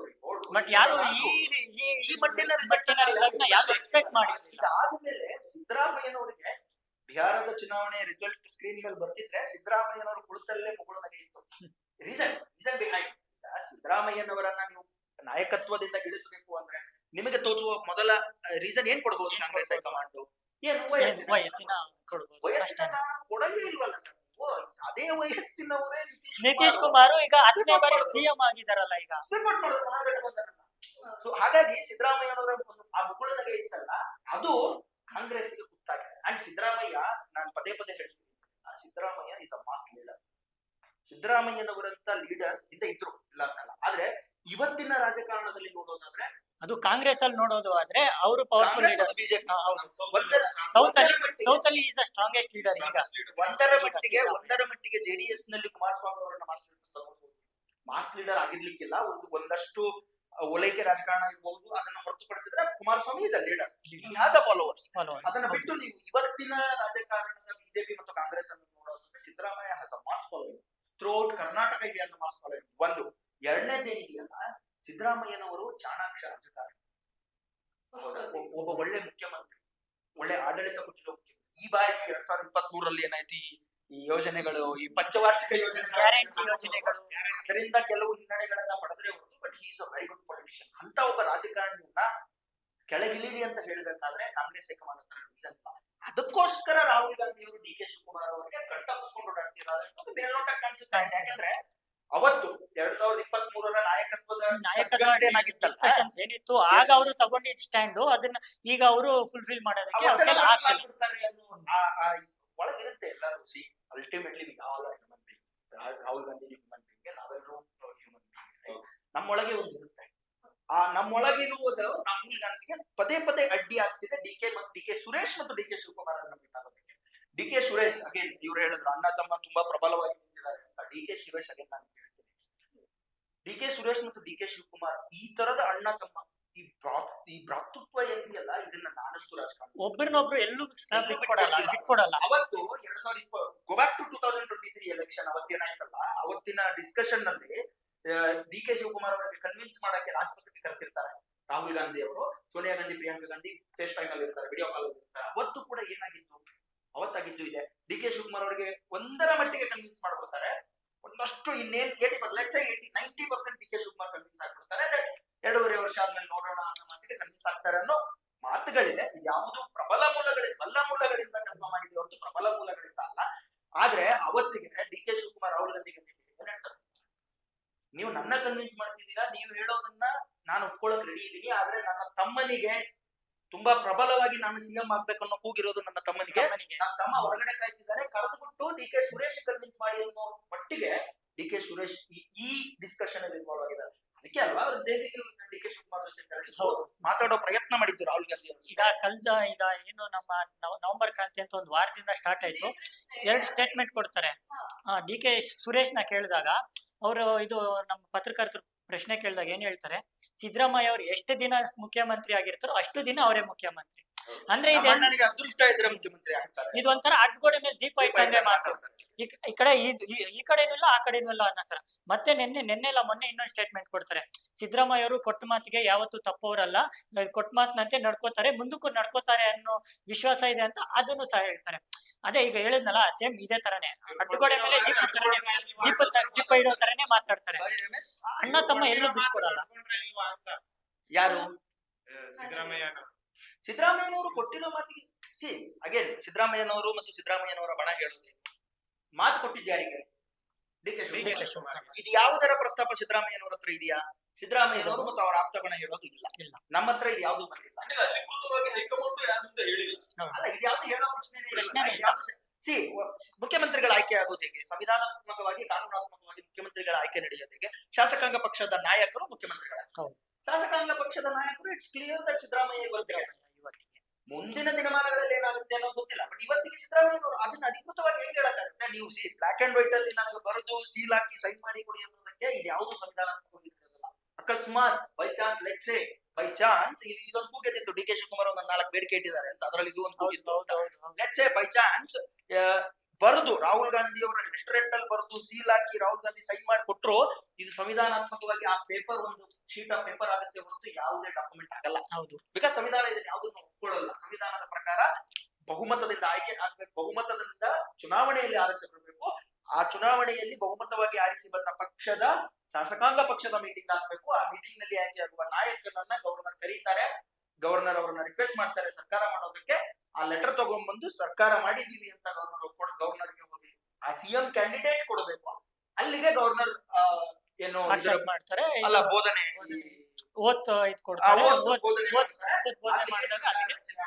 ಯಾವ ಸ್ಟ್ಯಾಂಪ್ ಪೇಪರ್ ಸೈನ್ಗಳು ಇಲ್ಲಿ ಬರಲ್ಲ. ಹೀಗಾಗಿ ಇದೆಲ್ಲವನ್ನ ನಾವು ತಳ್ಳಿ ಹಾಕೊಂತಿಲ್ಲ. ಸಿದ್ದರಾಮಯ್ಯ ಮಾತು ಕೊಟ್ರೆ ಉಳಿಸ್ಕೊಳ್ಳಿಲ್ವಾ? ಈ ಡಿ ಕೆ ಶಿವಕುಮಾರ್ ಹೇಳ್ತಾರ ಇಲ್ಲಿ ತನಕ ಉಳಿಸ್ಕೊಂಡ್ರು. ಸಿದ್ದರಾಮಯ್ಯನವರು ಡಿ ಕೆ ಸುರೇಶ್ಗೆ ಏನ್ ಮಾತು ಕೊಟ್ಟಿದ್ರು, ಅವ್ರು ಇಲ್ಲಿ ತನಕ ಏನ್ ಉಳಿಸ್ಕೊಂಡಿದ್ದಾರೋ ಅವ್ರಿಗಿಬ್ರಿಗೆ ಗೊತ್ತಾಗಿದೆ. ಸರಿ, ನಿಮ್ಮೆಲ್ಲರ ಮಾತುಗಳನ್ನ ಒಪ್ಕೊಂಡು ನಿಮ್ಮೆಲ್ಲರ ಮಾತುಗಳನ್ನ ಒಂದು ತಗಡಿಯಲ್ಲಿ ಹಾಕದಾದ್ರೆ ಒಂದು ದೊಡ್ಡ ಪ್ರಶ್ನೆ ಮೂಡಿ ಬರುತ್ತೆ. ಏನು ಅಂದ್ರೆ, ನವೆಂಬರ್ ಕ್ರಾಂತಿ ನಡೆಯುತ್ತಾ? ಇದಕ್ಕೆ ನಿಮ್ಮ ಅನಿಸಿಕೆ ಏನು? ಈಗ ಆಲ್ರೆಡಿ 20ನೇ ತಾರೀಕು ಕ್ರಾಸ್ ಆಯ್ತು. ಈಗ ಏನು 2.5 ಅಲ್ಲ 20ನೇ ತಾರೀಕು ಕ್ರಾಸ್ ಆಗಿ ಇವತ್ತು 22 ಇದೆ. ಹಾ, ಅದು ಇನ್ನೂ ಕಾದ್ ನೋಡ್ಬೇಕು ಅದೇನಾಗುತ್ತೆ ಅನ್ನೋದು ಯಾರಿಗೂ ಗೊತ್ತಿಲ್ಲ ಅದು ಏನಾಗುತ್ತೆ ಅನ್ನೋದು. ಅಲ್ಲ ರಮೇಶ್ ಅಲ್ಲ, ಆಗುತ್ತೋ ಇಲ್ವೋ ಅಂತ ಇವಾಗ ನಾನು ಡಿ.ಕೆ. ಶಿವಕುಮಾರ್ ಅವ್ರು ಆಗ್ಬೇಕು ಅಂತ ಇದಾರಾ ಅಥವಾ ಹಿಂಗೆ ಅಂತ ಈಗ ಕಾಂಗ್ರೆಸ್ ಪಕ್ಷ ಮುಂದೆ ಬರುತ್ತೋ ಇಲ್ವೋ ಅನ್ನೋದೇನಾದ್ರು ಇದೆಯಾ ಅಂತ. ನವೆಂಬರ್ ಇದಕ್ಕೆ ಉತ್ತರ ಕೊಟ್ಟು ನಿಮ್ಮ ಹತ್ರ ಬರ್ತೀನಿ. ನಿಮ್ ಪ್ರಶ್ನೆಗೆ ನವೆಂಬರ್ ಕ್ರಾಂತಿ ಆಗುತ್ತಾ ಇಲ್ವಾ? ನವೆಂಬರ್ ಕ್ರಾಂತಿ ಸದ್ಯಕ್ಕಿನ ಮಟ್ಟಿಗೆ ಕ್ರಾಂತಿಯಾಗಿ ಉಳಿಯಿತು, ಕ್ರಾಂತಿ ಆಗುತ್ತೋ, ವಾಂತಿ ಆಗುತ್ತೋ, ಯಾವ್ದು ಗೊತ್ತಿಲ್ಲ. ಯಾರಿಗೆ ಯಾವುದನ್ನ ನಾವು ಹೇಳಕ್ಕಾಗಲ್ಲ. ಕ್ರಾಂತಿ ಆಗುತ್ತೋ ಅವ್ರಿಗೆ ಕ್ರಾಂತಿಯಾಗಿ ಹೋದ್ರೆ ರಾಜ್ಯ ರಾಜಕಾರಣವನ್ನ ಮತ್ತಷ್ಟು ದಿನ ನಾವು ನೋಡ್ಕೊಂಡು ಹೋಗ್ತೀವಿ. ಭ್ರಾಂತಿ ಆದ್ರೆ ಮುಂದೇನು ಅನ್ನೋ ನಡೆಗಳ ಬಗ್ಗೆ ಮಾತಾಡೋಕೆ ಹೋಗ್ತೀವಿ. ಮುಂದೇನು ಅಂದ್ರೆ ಅಗೇನ್ ಇವ್ರು ಹೇಳಿದ್ದು, ಮುಂದೇನು ಅಂದ್ರೆ ಇವ್ರು ಹೇಳಿದ್ದು. ವಾಂತಿ ಆದ್ರೆ ಅದು ಅಲ್ಲಲ್ಲಿಗೆ ಉಳ್ಕೊಳ್ಳುತ್ತೆ. ಇದು ಹೆಂಗಿದೆಯೋ ಹಂಗೆ ನಡೆಯುತ್ತೆ. ಅಶೋಕ್ ಹೇಳಿದ್ದು ನಾನು ಹೇಳ್ತಿರೋದಲ್ಲ, ಕ್ರಾಂತಿ ವಾಂತಿ ಅಶೋಕ್ ಹೇಳಿದ್ದು ಅಗೇನಿದನ್ನ. ಅಂಡ್ ರಮೇಶ್ ನೀವ್ ಹೇಳ್ತಿರೋದು ಡಿ ಕೆ ಶಿವಕುಮಾರ್ ಯಾಕೆ ಇಷ್ಟು ಒತ್ತು ಕೊಡ್ತಿದ್ದಾರೆ ನಾಯಕತ್ವ ಬದಲಾವಣೆಗೆ? 28ರಲ್ಲಿ ಅವರು ಸರ್ಕಾರ ಬರೋ ಯಾವುದೇ ಸೂಚನೆಗಳು ಡಿ ಕೆ ಶಿವಕುಮಾರ್ ಅವ್ರಿಗೆ ಕಾಣಿಸ್ತಿಲ್ಲ ಅಂತ ನೀವು ಕೇಳಿ. ರಾಜಕಾರಣ ಅಂದ್ರೆ ರಾಜಕಾರಣ ವರ್ತಮಾನ. ಭೂತದಲ್ಲಿ ಏನಾಯ್ತು, ಭವಿಷ್ಯದಲ್ಲಿ ಏನಾಗುತ್ತೆ ಯಾರು ಈಗ ವರ್ತಮಾನ. ಏನಾಗುತ್ತೆ ಇವತ್ತಿಗೆ ಕಾಂಗ್ರೆಸ್ ಸರ್ಕಾರಕ್ಕೆ, ಈಗಿರುವ ಕಾಂಗ್ರೆಸ್ ಸರ್ಕಾರಕ್ಕೆ ಬಹು ಬಹು ಬಹು ಬಹು ಬಹುಮತ ಇದೆ. ರೈಟ್ ಅಲ್ವಾ? ಒಪ್ಕೊಳ್ತಿರಲ್ಲ ಇದನ್ನ? ಹೌದು. ಈಗಿರುವ ಬಹುಮತಕ್ಕೆ ಇನ್ನ 5 ವರ್ಷ ಇವ್ರನ್ನ ಯಾರು, ಇನ್ನು 2.5 ವರ್ಷ ಇವ್ರನ್ನ ಯಾರು ಮುಟ್ಟಂಗಿಲ್ಲ. ಗುರು ಈಗ ಅವಕಾಶ ನಾನು ಅದನ್ನ ನಾವ್ ಹೇಳಕ್ ಬರಲ್ಲ ಈಗ ಅದನ್ನ. ಈಗ ನವೆಂಬರ್ ಕ್ರಾಂತಿ ಅಂತ ಸ್ಟಾರ್ಟ್ ಅದನ್ನ ಆಗಿದೆ. ಬಿಟ್ಟು ಇವ್ರು ಹೇಳೋ ಪ್ರಶ್ನೆಗೆ ಉತ್ತರ ಕೊಡೋದಾದ್ರೆ ಇರೋ ಅವಕಾಶ ಇನ್ನು 2.5 ವರ್ಷ ಕಾಂಗ್ರೆಸ್ ಗೌರ್ಮೆಂಟ್ ಯಾರು ಮುಟ್ಟಕ್ಕಾಗಲ್ಲ. ಇದು ನೀವು ಹೇಳ್ತಿರೋದು 28ರಲ್ಲಿ ಅಂದ್ರೆ ಭವಿಷ್ಯದಲ್ಲಿ ಏನಾಗುತ್ತೆ ಅನ್ನೋ ಡಿ ಕೆ ಶಿವಕುಮಾರ್ ಯಾಕೆ ಯೋಚನೆ ಮಾಡ್ಬೇಕು? ಇದೇ ಅವಕಾಶ ಇದೆ. ಸಿಎಂ ಕುರ್ಚಿ ಖಾಲಿ ಇಲ್ಲ. ಸಿಎಂ ಕುರ್ಚಿ ಮೇಲೆ ಇದ್ದಾರೆ. ಖಾಲಿ ಇದ್ರೆ ಬಿಳಿ ಪಂಚೆ, ಬಿಳಿ ಶರ್ಟ್ ಹಾಕೊಂಡಿರೋ, ಬಿಳಿ ಶಲ್ಯ ಹಾಕೊಂಡಿರೋ ಒಬ್ಬ ಸಜ್ಜನ ಸಾಧು ರಾಜಕಾರಣಿ ಚಾಣಕ್ಯ ರಾಜಕಾರಣಿ ಕುರ್ಚಿ ಮೇಲೆ ಇದ್ದಾರೆ. ಖಾಲಿ ಇಲ್ಲ ಸಿಎಂ ಕುರ್ಚಿ. ಆದ್ರೆ ಮಾತು ಕೊಟ್ಟಿದ್ರು ಅಂತ ಏನ್ ಹೇಳಾಗ್ತಿದ್ಯಲ್ಲ, ಆ ಮಾತು ಕೊಟ್ಟಿರೋ ಪ್ರಕಾರ ಆ ಮಾತನ್ನ ಉಳಿಸ್ಕೊಳ್ಳೋದೇ ಆದ್ರೆ ಡಿ ಕೆ ಶಿವಕುಮಾರ್ ಒಂದು ಅವಕಾಶ ಯಾಕೆ ಕೊಡ್ಬೇಕು? 2.5 ವರ್ಷ ಸಿಎಂ. 28ರಲ್ಲಿ ಆದ್ರೆ ನೋಡ್ಕೊಳ್ಳೋಣ ಅನ್ನೋದಲ್ವಾ ಡಿ ಕೆ ಶಿವಕುಮಾರ್ ಮತ್ತು ಅವರ ಬಣದಲ್ಲಿ ಇರೋದು. 28ರಲ್ಲಿ ಮತ್ತೆ ನಾವು ಅಧಿಕಾರಕ್ಕೆ ಬಂದ್ರೆ ಅವಾಗ ನೋಡೋಣ ಸಿಎಂ. ಇದು 2.5 ವರ್ಷ ಯಾಕೆ ಬಿಡ್ಬೇಕು? ಕರೆಕ್ಟ್ ಅಲ್ವಾ? ಚಾನ್ಸ್ ಯಾಕೆ ಬಿಡ್ಬೇಕು ಅಂತ. ಅಲ್ಲ, ಈಗಾಗ್ಲೇ ರಾಹುಲ್ ಗಾಂಧಿ ಅವರು 95 ಎಲೆಕ್ಷನ್ಸ್ ಗಳನ್ನ ಸೋತಿದ್ದಾರೆ. ಈಗ ಮುಂದೇನೋ ಚುನಾವಣಾ ರಾಜಕಾರಣ ಅಗೇನ್ ರಾಹುಲ್ ಗಾಂಧಿ ಅಂತಾನೆ ಅಲ್ಲ ಅಥವಾ ಇನ್ಯಾರು ಅಂತಾನೆ ಅಲ್ಲ. ಚುನಾವಣಾ ರಾಜಕಾರಣದಲ್ಲಿ ಸೋಲು ಗೆಲುವುಗಳು ಇರ್ತದೆ. ಅದು ಅವರ ಪಕ್ಷಕ್ಕೆ ಬಿಟ್ಟದ್ದು. ಅದರ ಪರಾಮರ್ಶೆ, ಅದರ ವಿಮರ್ಶೆ, ಸೋತಿದ್ ಯಾಕೆ, ಗೆಲುವು ಆದ್ರೆ ಹೆಂಗಾಗತ್ತೆ, ಗೆಲುವು ಮಾಡಕ್ಕೆ ನಾವು ಏನೆಲ್ಲ ಬದಲಾವಣೆಗಳನ್ನ ಮಾಡಬೇಕು ಅನ್ನೋದು ಅವರ ಪಕ್ಷದ ರಾಜಕಾರಣಕ್ಕೆ ಬಿಟ್ಟಿದ್ದು. ಎಐಸಿಸಿ ಅಧ್ಯಕ್ಷ ಮಲ್ಲಿಕಾರ್ಜುನ್ ಖರ್ಗೆ ನೋಡ್ಕೊತಾರೆ ಅದನ್ನ. ಪಕ್ಷದ ಸುಪ್ರೀಂ ಅನ್ನಿಸ್ಕೊಳ್ಳೋ ರಾಹುಲ್ ಗಾಂಧಿ ಜೊತೆ ಡಿಸ್ಕಷನ್ ಆಗುತ್ತೆ. ಸೋನಿಯಾ ಗಾಂಧಿ ಅದು ಪಕ್ಷಕ್ಕೆ ಬಿಟ್ಟಿತ್ತು. ಆದ್ರೆ 2028ರಲ್ಲಿ ಗೆಲ್ತಾರ ಸೋಲ್ತಾರ ಅನ್ನೋದೇನಿದೆಯಲ್ಲ ಅದು ಮತದಾರ ಪ್ರಭು ಈ ಬಾರಿ ಡಿಸೈಡ್ ಮಾಡೋದಲ್ಲ. ಮತದಾರ ಪ್ರಭು ಈ ಬಾರಿ ಇವರು ಕೊಟ್ಟ ಪಂಚವಾರ್ಷಿಕ ಯೋಜನೆಗಳನ್ನ ನಂಬಿ ಏನ್ ಒತ್ತದ್ರಲ್ಲ, ಹಂಗಾಗಿ ಒತ್ತದ್ರಲ್ಲ. ಅದರ ಪರಿಣಾಮ ಈ 5 ವರ್ಷದ ರಾಜಕಾರಣ. ಅದ್ರಲ್ಲಿ ಸಿಕ್ಕರೆ ನಾನು ಗ್ರೂಪ್ ಕುರ್ಚಿ ಸಿಕ್ಕರೆ ಯಾರು ಬರಲ್ಲ. ನಾನು ಒಂದ್ಸಲಿ ಹೇಳಿದ್ದೀನಿ, ಪ್ರಭು ನಮ್ಮ ಊರುಗಳಲ್ಲಿ ಗ್ರಾಮ ಪಂಚಾಯತಿ ಅಧ್ಯಕ್ಷ ಸ್ಥಾನ ಕುರ್ಚಿ ಬಿಟ್ಕೊಳ್ಳಲ್ಲ ಯಾರು. ಸಿಎಂ ಸ್ಥಾನ ಯಾಕೆ ಬಿಟ್ಕೊಳ್ತಾರೆ ಸಿಕ್ಕರೆ ಅಲ್ವಾ? ಅಲ್ಲ, 28ಗೆ ಏನಾದ್ರು ಮತ್ತೆ ಇನ್ನೊಂದ್ ಸ್ವಲ್ಪ ಯೋಜನೆಗಳು ಆಡ್ ಮಾಡ್ತಾರೆ ಅಂತ. ಫಸ್ಟ್ 2.5 ವರ್ಷ ಕಂಪ್ಲೀಟ್ ಆಗಿ ಆಮೇಲೆ ಬರೋಣ. ಅದಕ್ಕೆ 2.5 ವರ್ಷ ಮುಗಿಲಿ ಅಂತ. ಮಹಿಳಾ ಆಯೋಗ್ ಕಾಂಗ್ರೆಸ್ ಮಹಿಳಾ ಘಟಕದ ರಾಜ್ಯಾಧ್ಯಕ್ಷ ಆಗಿರುವ ಸೌಮ್ಯ ರೆಡ್ಡಿ ಅವರು ಇದ್ರ ಬಗ್ಗೆ ಮಾತಾಡೋದು, ನೀವು ಹೇಳಿರೋದ್ರ ಬಗ್ಗೆ ಬೀದರ್ ಕಾರ್ಯಕ್ರಮದಲ್ಲಿ ಮಾತಾಡೋದು. ಅದನ್ನ ಅವ್ರು ಹೆಂಗ್ ಹೇಳ್ಕೊತಾರೆ, ಈ ಪಂಚವಾರ್ಷಿಕ ಯೋಜನೆಗಳನ್ನ ಅವ್ರು ಹೆಂಗ್ ಹೇಳ್ಕೊತಾರೆ ಅಂದ್ರೆ they are very much proud. Congressians ನಮ್ಮ ಮಾಡೆಲ್ ಅನ್ನ, ಕರ್ನಾಟಕದ ಮಾಡೆಲ್ ಅನ್ನ ಬೇರೆ ರಾಜ್ಯಗಳಲ್ಲಿ ಬಳಸ್ಕೊಳ್ತಿದ್ದಾರೆ ಅನ್ನೋ ಪ್ರೌಡ್ ಮೂಮೆಂಟ್ ಅಲ್ಲಿ ಇದ್ದಾರೆ. ರಮೇಶ್ ಅಚ್ಚರಿ ಏನಿಲ್ಲ. ಈ 5ರ ಜೊತೆ ಇನ್ನ 5 ಬಂದ್ರು ಅಚ್ಚರಿ ಏನಿಲ್ಲ. ಅದರ ಪ್ರೋಸ್ ಅಂಡ್ ಕಾನ್ಸ್ ಇದೆಯಲ್ಲ ಅದನ್ನ ಅವ್ರು ಯೋಚನೆ ಮಾಡ್ಬೇಕು. ಅದನ್ನ ಹಣಕಾಸು ಇಲಾಖೆ ಯೋಚನೆ ಮಾಡ್ಬೇಕು. ಅದು ಅವರಿಗೆ ಬಿಟ್ಟಿತ್ತು. ಹಾಗೆ ಗೆಲ್ಲೋದಕ್ಕೆ ಏನ್ ಬೇಕಾದ್ರೂ ಮಾಡ್ಬೇಕು. ಬಿಹಾರದಲ್ಲಿ 10,000 ಆಗ್ತಿಲ್ವಾ? ಒಬ್ಬೊಬ್ಬ ಮಹಿಳೆಗೆ 10,000 ಮಹಾರಾಷ್ಟ್ರದಲ್ಲೂ ಅಷ್ಟೇ. ಗೆಲ್ಲೋಕೆ ಏನ್ ಬೇಕಾದ್ರೂ ಮಾಡ್ಬೋದು. ಗೆಲ್ಲೋ ಕುದುರೆ ಬಾಲ ಹಿಡಿಯಕ್ ಎಲ್ಲರೂ ನಾ ಮುಂದೆ ನೀ ಮುಂದೆ. ಗೆಲ್ಲೋ ಕುದುರೆಗೆ ಏನ್ ಬೇಕು? ಈಗ ಗೆದ್ದ ಆದ್ಮೇಲೆ ಈಗ ನಮ್ಮ ರಾಜ್ಯದ ಆರ್ಥಿಕ ಪರಿಸ್ಥಿತಿ ಬಗ್ಗೆ ಡಿಸ್ಕಷನ್ಸ್ ಆಗ್ತಿದೆ. ಈಗೇನು ಪಂಚ ಗ್ಯಾರಂಟಿ ಕೊಟ್ಟಾಗ ರಾಜ್ಯ ಎಷ್ಟು ದಿವಾಳಿ ಆಗಿದೆ ಏನು ಬಿಜೆಪಿ ಅವರು ಆಕ್ಚುಲಿ ಇದನ್ನ ಮಾತಾಡ್ಬೇಕು. ಇದನ್ ಬಿಟ್ಟು ಕುಂಟೆ ಬಿಲ್ಲೆ ಆಡ್ತಿದ್ದಾರೆ. ರೋಡ್ ಅಲ್ಲಿ ಕುಂಟೆ ಬಿಲ್ಲೆ ಆಡ್ತಿದ್ದಾರೆ. ಇದನ್ನ ಯೋಚನೆ ಮಾಡ್ಬೇಕು. ಆರ್ಥಿಕ ಪರಿಸ್ಥಿತಿ ಏನಿದೆ ಇದನ್ನ ಯೋಚನೆ ಮಾಡೋದ್ ಬಿಟ್ಟು ಕುಂಟೆ ಬಿಲ್ಲೆ ಆಡ್ತಿದ್ದಾರೆ. ಇದು ನಮ್ಮ ವಿಪಕ್ಷ ನಾಯಕರ ಇದು ಕಾರ್ಯಕ್ರಮ. ರಾಜಕೀಯದ ದುರಂತ. ವೈರಲ್ ಮಾಡ್ಕೊಂಡು ಏನ್ ಮಾಡ್ತಾರೆ ನೀವು? ಆರ್ ಅಶೋಕ್ ಅವ್ರ ಬಗ್ಗೆ ಮಾತಾಡೋದು ವಿರೋಧ ಪಕ್ಷದ ನಾಯಕರು, ರೈಟ್? ನಿಮ್ಗೆ ಆಲ್ರೆಡಿ ಒಂದು ಸ್ಥಾನಮಾನ ಇದೆ. ಕರ್ನಾಟಕ ರಾಜ್ಯ ಕಂಡ ಸಜ್ಜನ ರಾಜಕಾರಣ ಅವರೊಬ್ಬರೇ ಅಲ್ಲ, ಬಿಜೆಪಿ ಇನ್ನುಳಿದ ಹಿರಿಯ ನಾಯಕರು ಇದ್ದಾರೆ. ಒಬ್ಬ ಸಜ್ಜನ ರಾಜಕಾರಣಿ. ನೀವು ವೈರಲ್ ಆಗಿ ಏನ್ ಮಾಡ್ತೀರಾ? ನಿಮ್ ಜನ ನಿಮ್ ಫೇಸ್ ನೋಡ್ಬೇಕಾಗಿಲ್ಲ. ರಾಜ್ಯ ರಾಜಕಾರಣದ ಕಾಂಗ್ರೆಸ್ ಪಾಳೆಯದ ನ್ಯೂನ್ಯತೆಗಳನ್ನ ನಾನಾಗ್ಲೇ ಹೇಳಿದಾಗೆ ಅವ್ರು ಮಾಡ್ತಿರೋ ತಪ್ಪುಗಳನ್ನ ಎತ್ತಿಡಿಯೋದು ವಿರೋಧ ಪಕ್ಷದ ಕೆಲಸ. ಇನ್ಸ್ಟಾಗ್ರಾಮ್ ಅಲ್ಲಿ, ಫೇಸ್ಬುಕ್ ಅಲ್ಲಿ ವೈರಲ್ ಆಗಿ ಏನ್ ಮಾಡೋದು? ಏನ್ ಸಾಧ್ಯ? ದಿನಕ್ಕೊಂದ್ ಪ್ರೆಸ್ ಮೀಟ್ ಬರೀ ಇದೇ ಆಯ್ತು ಅವ್ರದ್ದು. ಜನಗಳ ಮುಂದೆ ಇಡಿ, ಪ್ರೆಸ್ ಮೀಟ್ ಮಾಡಬಾರ್ದು ಅಂತಲ್ಲ, ಜನಗಳ ಮುಂದೆ ಇಡಿ. ಏನು ಇಡಿ, ಈ ನಂಬರ್ಸ್ ಇಡಿ. ನವಜಿತ್ ಹೇಳಿದ್ರಲ್ಲ, ಏನೇನು ಬದಲಾವಣೆಗಳಾಗಿದೆ, ಏನಾಗಿದೆ, ಮುಂದೆ ಇದನ್ನು ಯಾವ ರೀತಿ ಇಂಪ್ರೂವ್ ಮಾಡಬಹುದು, ನಮಗೆ ಅವಕಾಶ ಕೊಟ್ರೆ ಏನಾಗುತ್ತೆ ಅನ್ನೋ ಈ ವಾದ ಇರಬೇಕು ಹೊರತು ರೋಡ್ ಮೇಲೆ ಬಿದ್ದಿರೋ ಗುಂಡಿಗಳ ಬಿದ್ದಿದೆ, ಅದು ಸಮಸ್ಯೆ ಇಲ್ಲ ಅಂತಲ್ಲ. ಗುಂಡಿಗಳು ಬಿದ್ದಿದೆ, ಅದನ್ನ ನಾವು ಕುಂಟೆಬಿಲ್ಲೆ ಆಡಿ ಅದನ್ನ ಎಕ್ಸ್ಪೋಸ್ ಮಾಡ್ಬೇಕು ಅಂತ ಇಲ್ಲ. ಮಾಡ್ಬೇಕು, ಅವಶ್ಯಕತೆ ಇಲ್ಲ ಅನ್ನೋ ತಪ್ಪು ಮಾಡ್ಬೇಕು. ಇವತ್ತಿಗೆ ಬಟ್ ಇವತ್ತಿಗಿರೋ ಸೆನ್ಸೇಷನ್ ನ್ಯೂಸ್, ಸೆನ್ಸೇಷನ್ ಇರೋ ಮೇಲೆ ಅದನ್ನ ಇದ್ ಮಾಡ್ಕೊಂಡು ಇದು ಗುಂಡಿ ವಿಚಾರ ತರೋದಲ್ಲ. ಏನ್ ಮಾಡ್ತಿದ್ರಿ ಅಂತ ನೀವಿಷ್ಟಿರ ಏನ್ ಈ ಮಾಡ್ತಿದ್ರಿ? ಟೈಮಲ್ಲಿ ಅದನ್ನ ಎತ್ಕೊಂಡಿದ್ದಾರೆ ಅಂದ್ರೆ ಕರೆಕ್ಟ್. ಅದು ರಾಜಕೀಯದ ಬೇಳೆ ಬೇಯಿಸ್ಕೊಳ್ಳೋಕೆ ಆದ್ರೆ ಇಲ್ಲಿ ಇನ್ನೊಂದು ಪಾಯಿಂಟ್, ನಾವು ವಿಪಕ್ಷದ ಬಗ್ಗೆ ಮಾತಾಡಿದ್ವಿ. ವಿಪಕ್ಷ ನಾಯಕರ ಸ್ಥಾನನ ಕರೆಕ್ಟ್ ಆಗಿ ಫುಲ್ಫಿಲ್ ಮಾಡೋರು ಅಂದ್ರೆ ಸಿದ್ದರಾಮಯ್ಯನವರು. ಈಗ ಲಾಸ್ಟ್ ಬಿಜೆಪಿ ಸರ್ಕಾರ ಇದು ಏನಿತ್ತು ಆ ಟೈಮಲ್ಲಿ 40% ಇದು ಅಂತ ಕರೆಕ್ಟ್ ಆಗಿ ಫುಲ್ಫಿಲ್ ಮಾಡಿದ್ರು ಸಿದ್ದರಾಮಯ್ಯನವರು. ಎಲ್ಲ ಮಾತಾಡಿ. ಸಿದ್ದರಾಮಯ್ಯನವರು ಕರೆಕ್ಟ್ ಆಗಿ ಅಲ್ಲ, ಹಂಗಂತ ಪಾಪ ಫುಲ್ಫಿಲ್ ಅವರು ಪಕ್ಷಕ್ಕೆ ಹೋಗೋದ್ ಬೇಡ. ಇದೇ ರೀಸೆಂಟ್ಲಿ ಇದೆಲ್ಲದರ ರಾಜ್ಯ ರಾಜಕಾರಣದಲ್ಲಿರುವ ಇಷ್ಟೆಲ್ಲಾ ಪ್ರಾಬ್ಲಮ್ಗಳ ಜೊತೆಗೆ ಡಿ ಕೆ ಶಿವಕುಮಾರ್ ಅವರು ಪರಪ್ಪನಗರಕ್ಕೆ ಹೋಗಿ ಬರ್ತಾರೆ. ಅಲ್ಲಿರೋ ಧಾರವಾಡ ಮೇಲೆ ವಿನಯ್ ಕುಲಕರ್ಣಿ ಮತ್ತೆ ಚಿತ್ರದುರ್ಗದ ಮೇಲೆ ವೀರೇಂದ್ರ ಕುಪ್ಪಿ ಅವರಿಗೆ ಹೋಗ್ಬಿಟ್ಟು ಮೀಟ್ ಆಗಿ ಬರ್ತಾರೆ. ಇದರ ಉದ್ದೇಶ ಏನ್? ರಾಜ್ಯ ರಾಜಕಾರಣದ ಪರಿಸ್ಥಿತಿಗೆ ಸಂಬಂಧಪಟ್ಟಿರೋಕ್ಕೋಸ್ಕರ ಅವ್ರು ಹೋಗಿ ಮೀಟ್ ಆಗ್ತಾರೆ, ಸುಮ್ನೆ ಹೋಗಿ ಬರ್ತಾರೆ. ಇದ್ರ ಬಗ್ಗೆ ನಿಮ್ಮ ಅಭಿಪ್ರಾಯ? ಅವ್ರೇನ್ ಸ್ಟೇಟ್ಮೆಂಟ್ ಕೊಡ್ತಾರೆ, ಡಿ ಕೆ ಶಿವಕುಮಾರ್ನ ಕೇಳಿದಾಗ ನಾವು ಆತ್ಮವಿಶ್ವಾಸ ತುಂಬಲಿಕ್ಕೆ ಹೋಗಿದ್ದೆ, ಇಷ್ಟು ದಿನ ಇಲ್ದಿದ್ ಇವತ್ತೇನ ಸರ್, ಈಗ ಏನಕ್ಕೆ ಸರ್ ನವೆಂಬರ್ 20ನೇ ತಾರೀಕು ಆದ್ಮೇಲೆ ಏನಕ್ಕೆ ಸರ್ ಈ ಯೋಚನೆ ಬಂತು ನಿಮ್ಗೆ?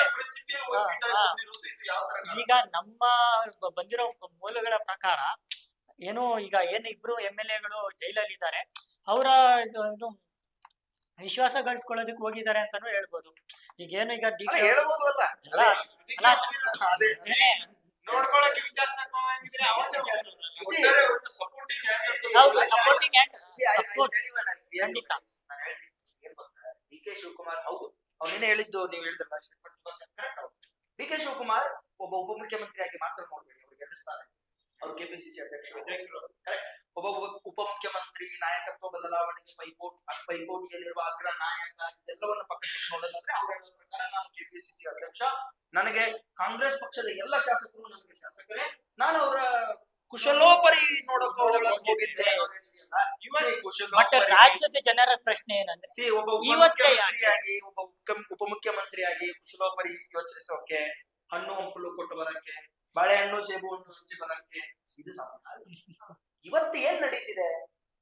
ಯಾವ ಕುದುರೆ, ಹಾಗೆ ಸಾರಿ, ಕುದುರೆ ಅನ್ನೋ ಪದ ಬಳಸ್ತಿರೋದು ನಮ್ಮ ಶಾಸಕ. ಬಿಕಾಸ್ ಕುದುರೆ ವ್ಯಾಪಾರ ನಡೀತಿದೆ, ಸ್ವಲ್ಪ ದಿನ ಹೋದ್ರೆ ಕುದುರೆ ವ್ಯಾಪಾರ ನೋಡ್ತೀವಿ ನಾವು. ಇದೆಲ್ಲವೂ ಪ್ರಿಡಿಕ್ಷನ್ ನಮಗೆ. ಏನಾಗುತ್ತೆ? ರೆಸಾರ್ಟ್ ರಾಜಕಾರಣ ನೋಡ್ತೀವಿ. ರೆಸಾರ್ಟ್ ರಾಜಕಾರಣ ಮಾಡಕ್ಕೆ ದುರ್ದೈವಕ್ಕೆ ಕಾಂಗ್ರೆಸ್ಗೆ ಬೇರೆ ಎಲ್ಲೂ ಜಾಗ ಇಲ್ಲ. ಈಗ ರೆಸಾರ್ಟ್ ರಾಜಕಾರಣ ಆಗ್ಲಿಕ್ಕಿಲ್ಲ, ಎಲ್ಲೋ ಒಂದ್ ಕಡೆ ಪ್ರೈವೇಟ್ ಆಗಿ ಕರ್ಕೊಂಡು ಇಟ್ಕೋಬಹುದು, ಅದು ಬೇರೆ ವಿಷಯ. ಅದು ಅವರ ಯಾವ ಶಾಸಕ ಯಾವ ಬಣದಲ್ಲಿದ್ದಾನೆ, ಯಾವ ಬಣದ ನಾಯಕರಿಗೆ ಎಷ್ಟು ಜನ MLA-ಗಳಿದ್ದಾರೆ ಕೌಂಟ್ ಬೇಕಲ್ಲ ಸರ್. 1 2 3 4 ಕೌಂಟ್ ಬೇಕಲ್ಲ. ಆ ಕೌಂಟ್ಗೆ ಜೈಲಲ್ಲಿರೋರು ನಮ್ಮವರೇ, ಡೆಲ್ಲಿಯಲ್ಲಿರೋರು ನಮ್ಮವರೇ, ಅಲ್ಲಿ ಅಫ್ಘಾನಿಸ್ತಾನಕ್ಕೆ ಹೋದವರು ನಮ್ಮವರೇ, ಪಾಕಿಸ್ತಾನ, ಇಲ್ಲಿ ನೋಡಿ ಕಂಟ್ರಿಗಳು ಸಿರಿಯಲ್ಲ, ಅವರೆಲ್ಲರೂ ನಮ್ಮವರೇ. ಎಲ್ಲರನ್ನ ವಿಶ್ವಾಸಕ್ಕೆ ತೆಗೆದುಕೊಳ್ಳುವ ಪ್ರಯತ್ನದಲ್ಲಿ ಡಿ ಕೆ ಒಬ್ಬರೇ ಅಲ್ಲ, ಸಿದ್ದರಾಮಯ್ಯನವರು ಇರ್ತಾರೆ. ಇಲ್ಲ ಅಂತಲ್ಲ, ಸಿದ್ದರಾಮಯ್ಯ ಈಗ ಚೀಫ್ ಮಿನಿಸ್ಟರ್ ಪರಪ್ಪನಗರಕ್ಕೆ ವಿಸಿಟ್ ಕೊಡೋದು ಅಷ್ಟರ ಮಟ್ಟಿಗೆ ಸೂಕ್ತ ಆಗದೆ ಇರೋದ್ರಿಂದ ಮೇಬಿ ಹೋಗಿರ್ಲಿಕ್ಕಿಲ್ಲ, ಹೋಗಲ್ಲ ಅಂತ ನಾನು ಹೇಳಕ್ಕಿಲ್ಲ. ವೀರೇಂದ್ರ ಪಪ್ಪಿ, ನೀವು ಹೇಳಿದ್ರಿ ವೀರೇಂದ್ರ ಪಪ್ಪಿ ಅವರ ಬಗ್ಗೆ, ಚಿತ್ರದುರ್ಗದ ಶಾಸಕ ವೀರೇಂದ್ರ ಪಪ್ಪಿ ನಮಗಂತೂ ಗೊತ್ತಿದೆ. ವೀರೇಂದ್ರ ಪಪ್ಪಿ ಅವರ ಚುನಾವಣಾ ರಾಜಕೀಯವನ್ನ 2023ರ ಚುನಾವಣೆಯನ್ನ ಪ್ರತ್ಯಕ್ಷವಾಗೋ ಪರೋಕ್ಷವಾಗೋ ದುಡ್ಡು ಕೊಟ್ಟೋ ಧನದಿಂದಾನೇ ಅಂತ ಹೇಳ್ಬೇಕು. ಧನದಿಂದ ಹೈಲೈಟ್ ಮಾಡ್ಬೇಕು. ಧನ ಎಲ್ಲವನ್ನ ಸ್ಪಾನ್ಸರ್ ಮಾಡಿದ್ದು ಡಿ ಕೆ ಶಿವಕುಮಾರ್ ಅವರ ಇರೋ ಜಗಜ್ಜಾಹೀರ. ಹೀಗಾಗಿ ವೀರೇಂದ್ರ ಪಪ್ಪಿ ಅವರನ್ನ ವಿಶ್ವಾಸ ತೆಗೆದುಕೊಳ್ಳಲು ಹೋಗಿದ್ರ. ಇನ್ನು ಧಾರವಾಡದ ಶಾಸಕ ವಿನಯ್ ಕುಲಕರ್ಣಿ ಕೂಡ ಒಂದು ಕೇಸಲ್ಲಿ ಒಳಗಡೆ ಇಲ್ಲ. ಧಾರವಾಡದ ಶಾಸಕರನ್ನ ವಿಶ್ವಾಸಕ್ಕೆ ತಗೊಳಕ್ ಹೋಗಿದ್ರ, ಅಲ್ಲಿ ಸೈನ್ ಮಾಡಿಸ್ಕೊಂಡ್ ಬಂದ್ರ? ಸೈನ್ ಮಾಡ್ಸ್ಕೊಂಡ್ ಬಂದ್ರೆ ಆ ಶಾಸಕರು ಪೇಪರ್ ತೋರಿಸ್ತಾರ. ನಾನು ನೋಡಿ ಸೈನ್ ಮಾಡಿಸ್ಕೊಂಡ್ ಬಂದೆ ನೋಡಿ ಅಂತ ಪೇಪರ್ ತೋರಿಸ್ತಾರ? ತೋರಿಸಲ್ಲ. ಎಲ್ಲರೂ ಹೊರಗಡೆ ಬಂದು ಹೇಳೋದು ರಾಜಕಾರಣದ ಮಾತುಗಳೇ, ಎಲ್ಲರೂ ಹೊರಗಡೆ ಬಂದು ಹೇಳೋದು ತಮ್ಮ ತಮ್ಮ ವೇಳೆಗಳೇ, ತಮ್ಮ ಟೊಮಾಟೋನೇ ತೋರಿಸ್ತಾರೆ ಹೊರತು ಕೊಳತೋಗಿರೋ ಟೊಮಾಟೋ ಅಷ್ಟೇ. ಎಸ್. ಸೊ ಇಷ್ಟೆಲ್ಲ ರಾಜ್ಯ ರಾಜಕಾರಣದ ಬಗ್ಗೆ ಡಿಸ್ಕಷನ್ ಆದ್ಮೇಲೆ ಈಗ ಕೊನೆಯ ಪ್ರಶ್ನೆ ಏನಂತಂದ್ರೆ, ಪ್ರಿಯಾಂಕಾ ಖರ್ಗೆ ಮತ್ತು ಸೋನಿಯಾ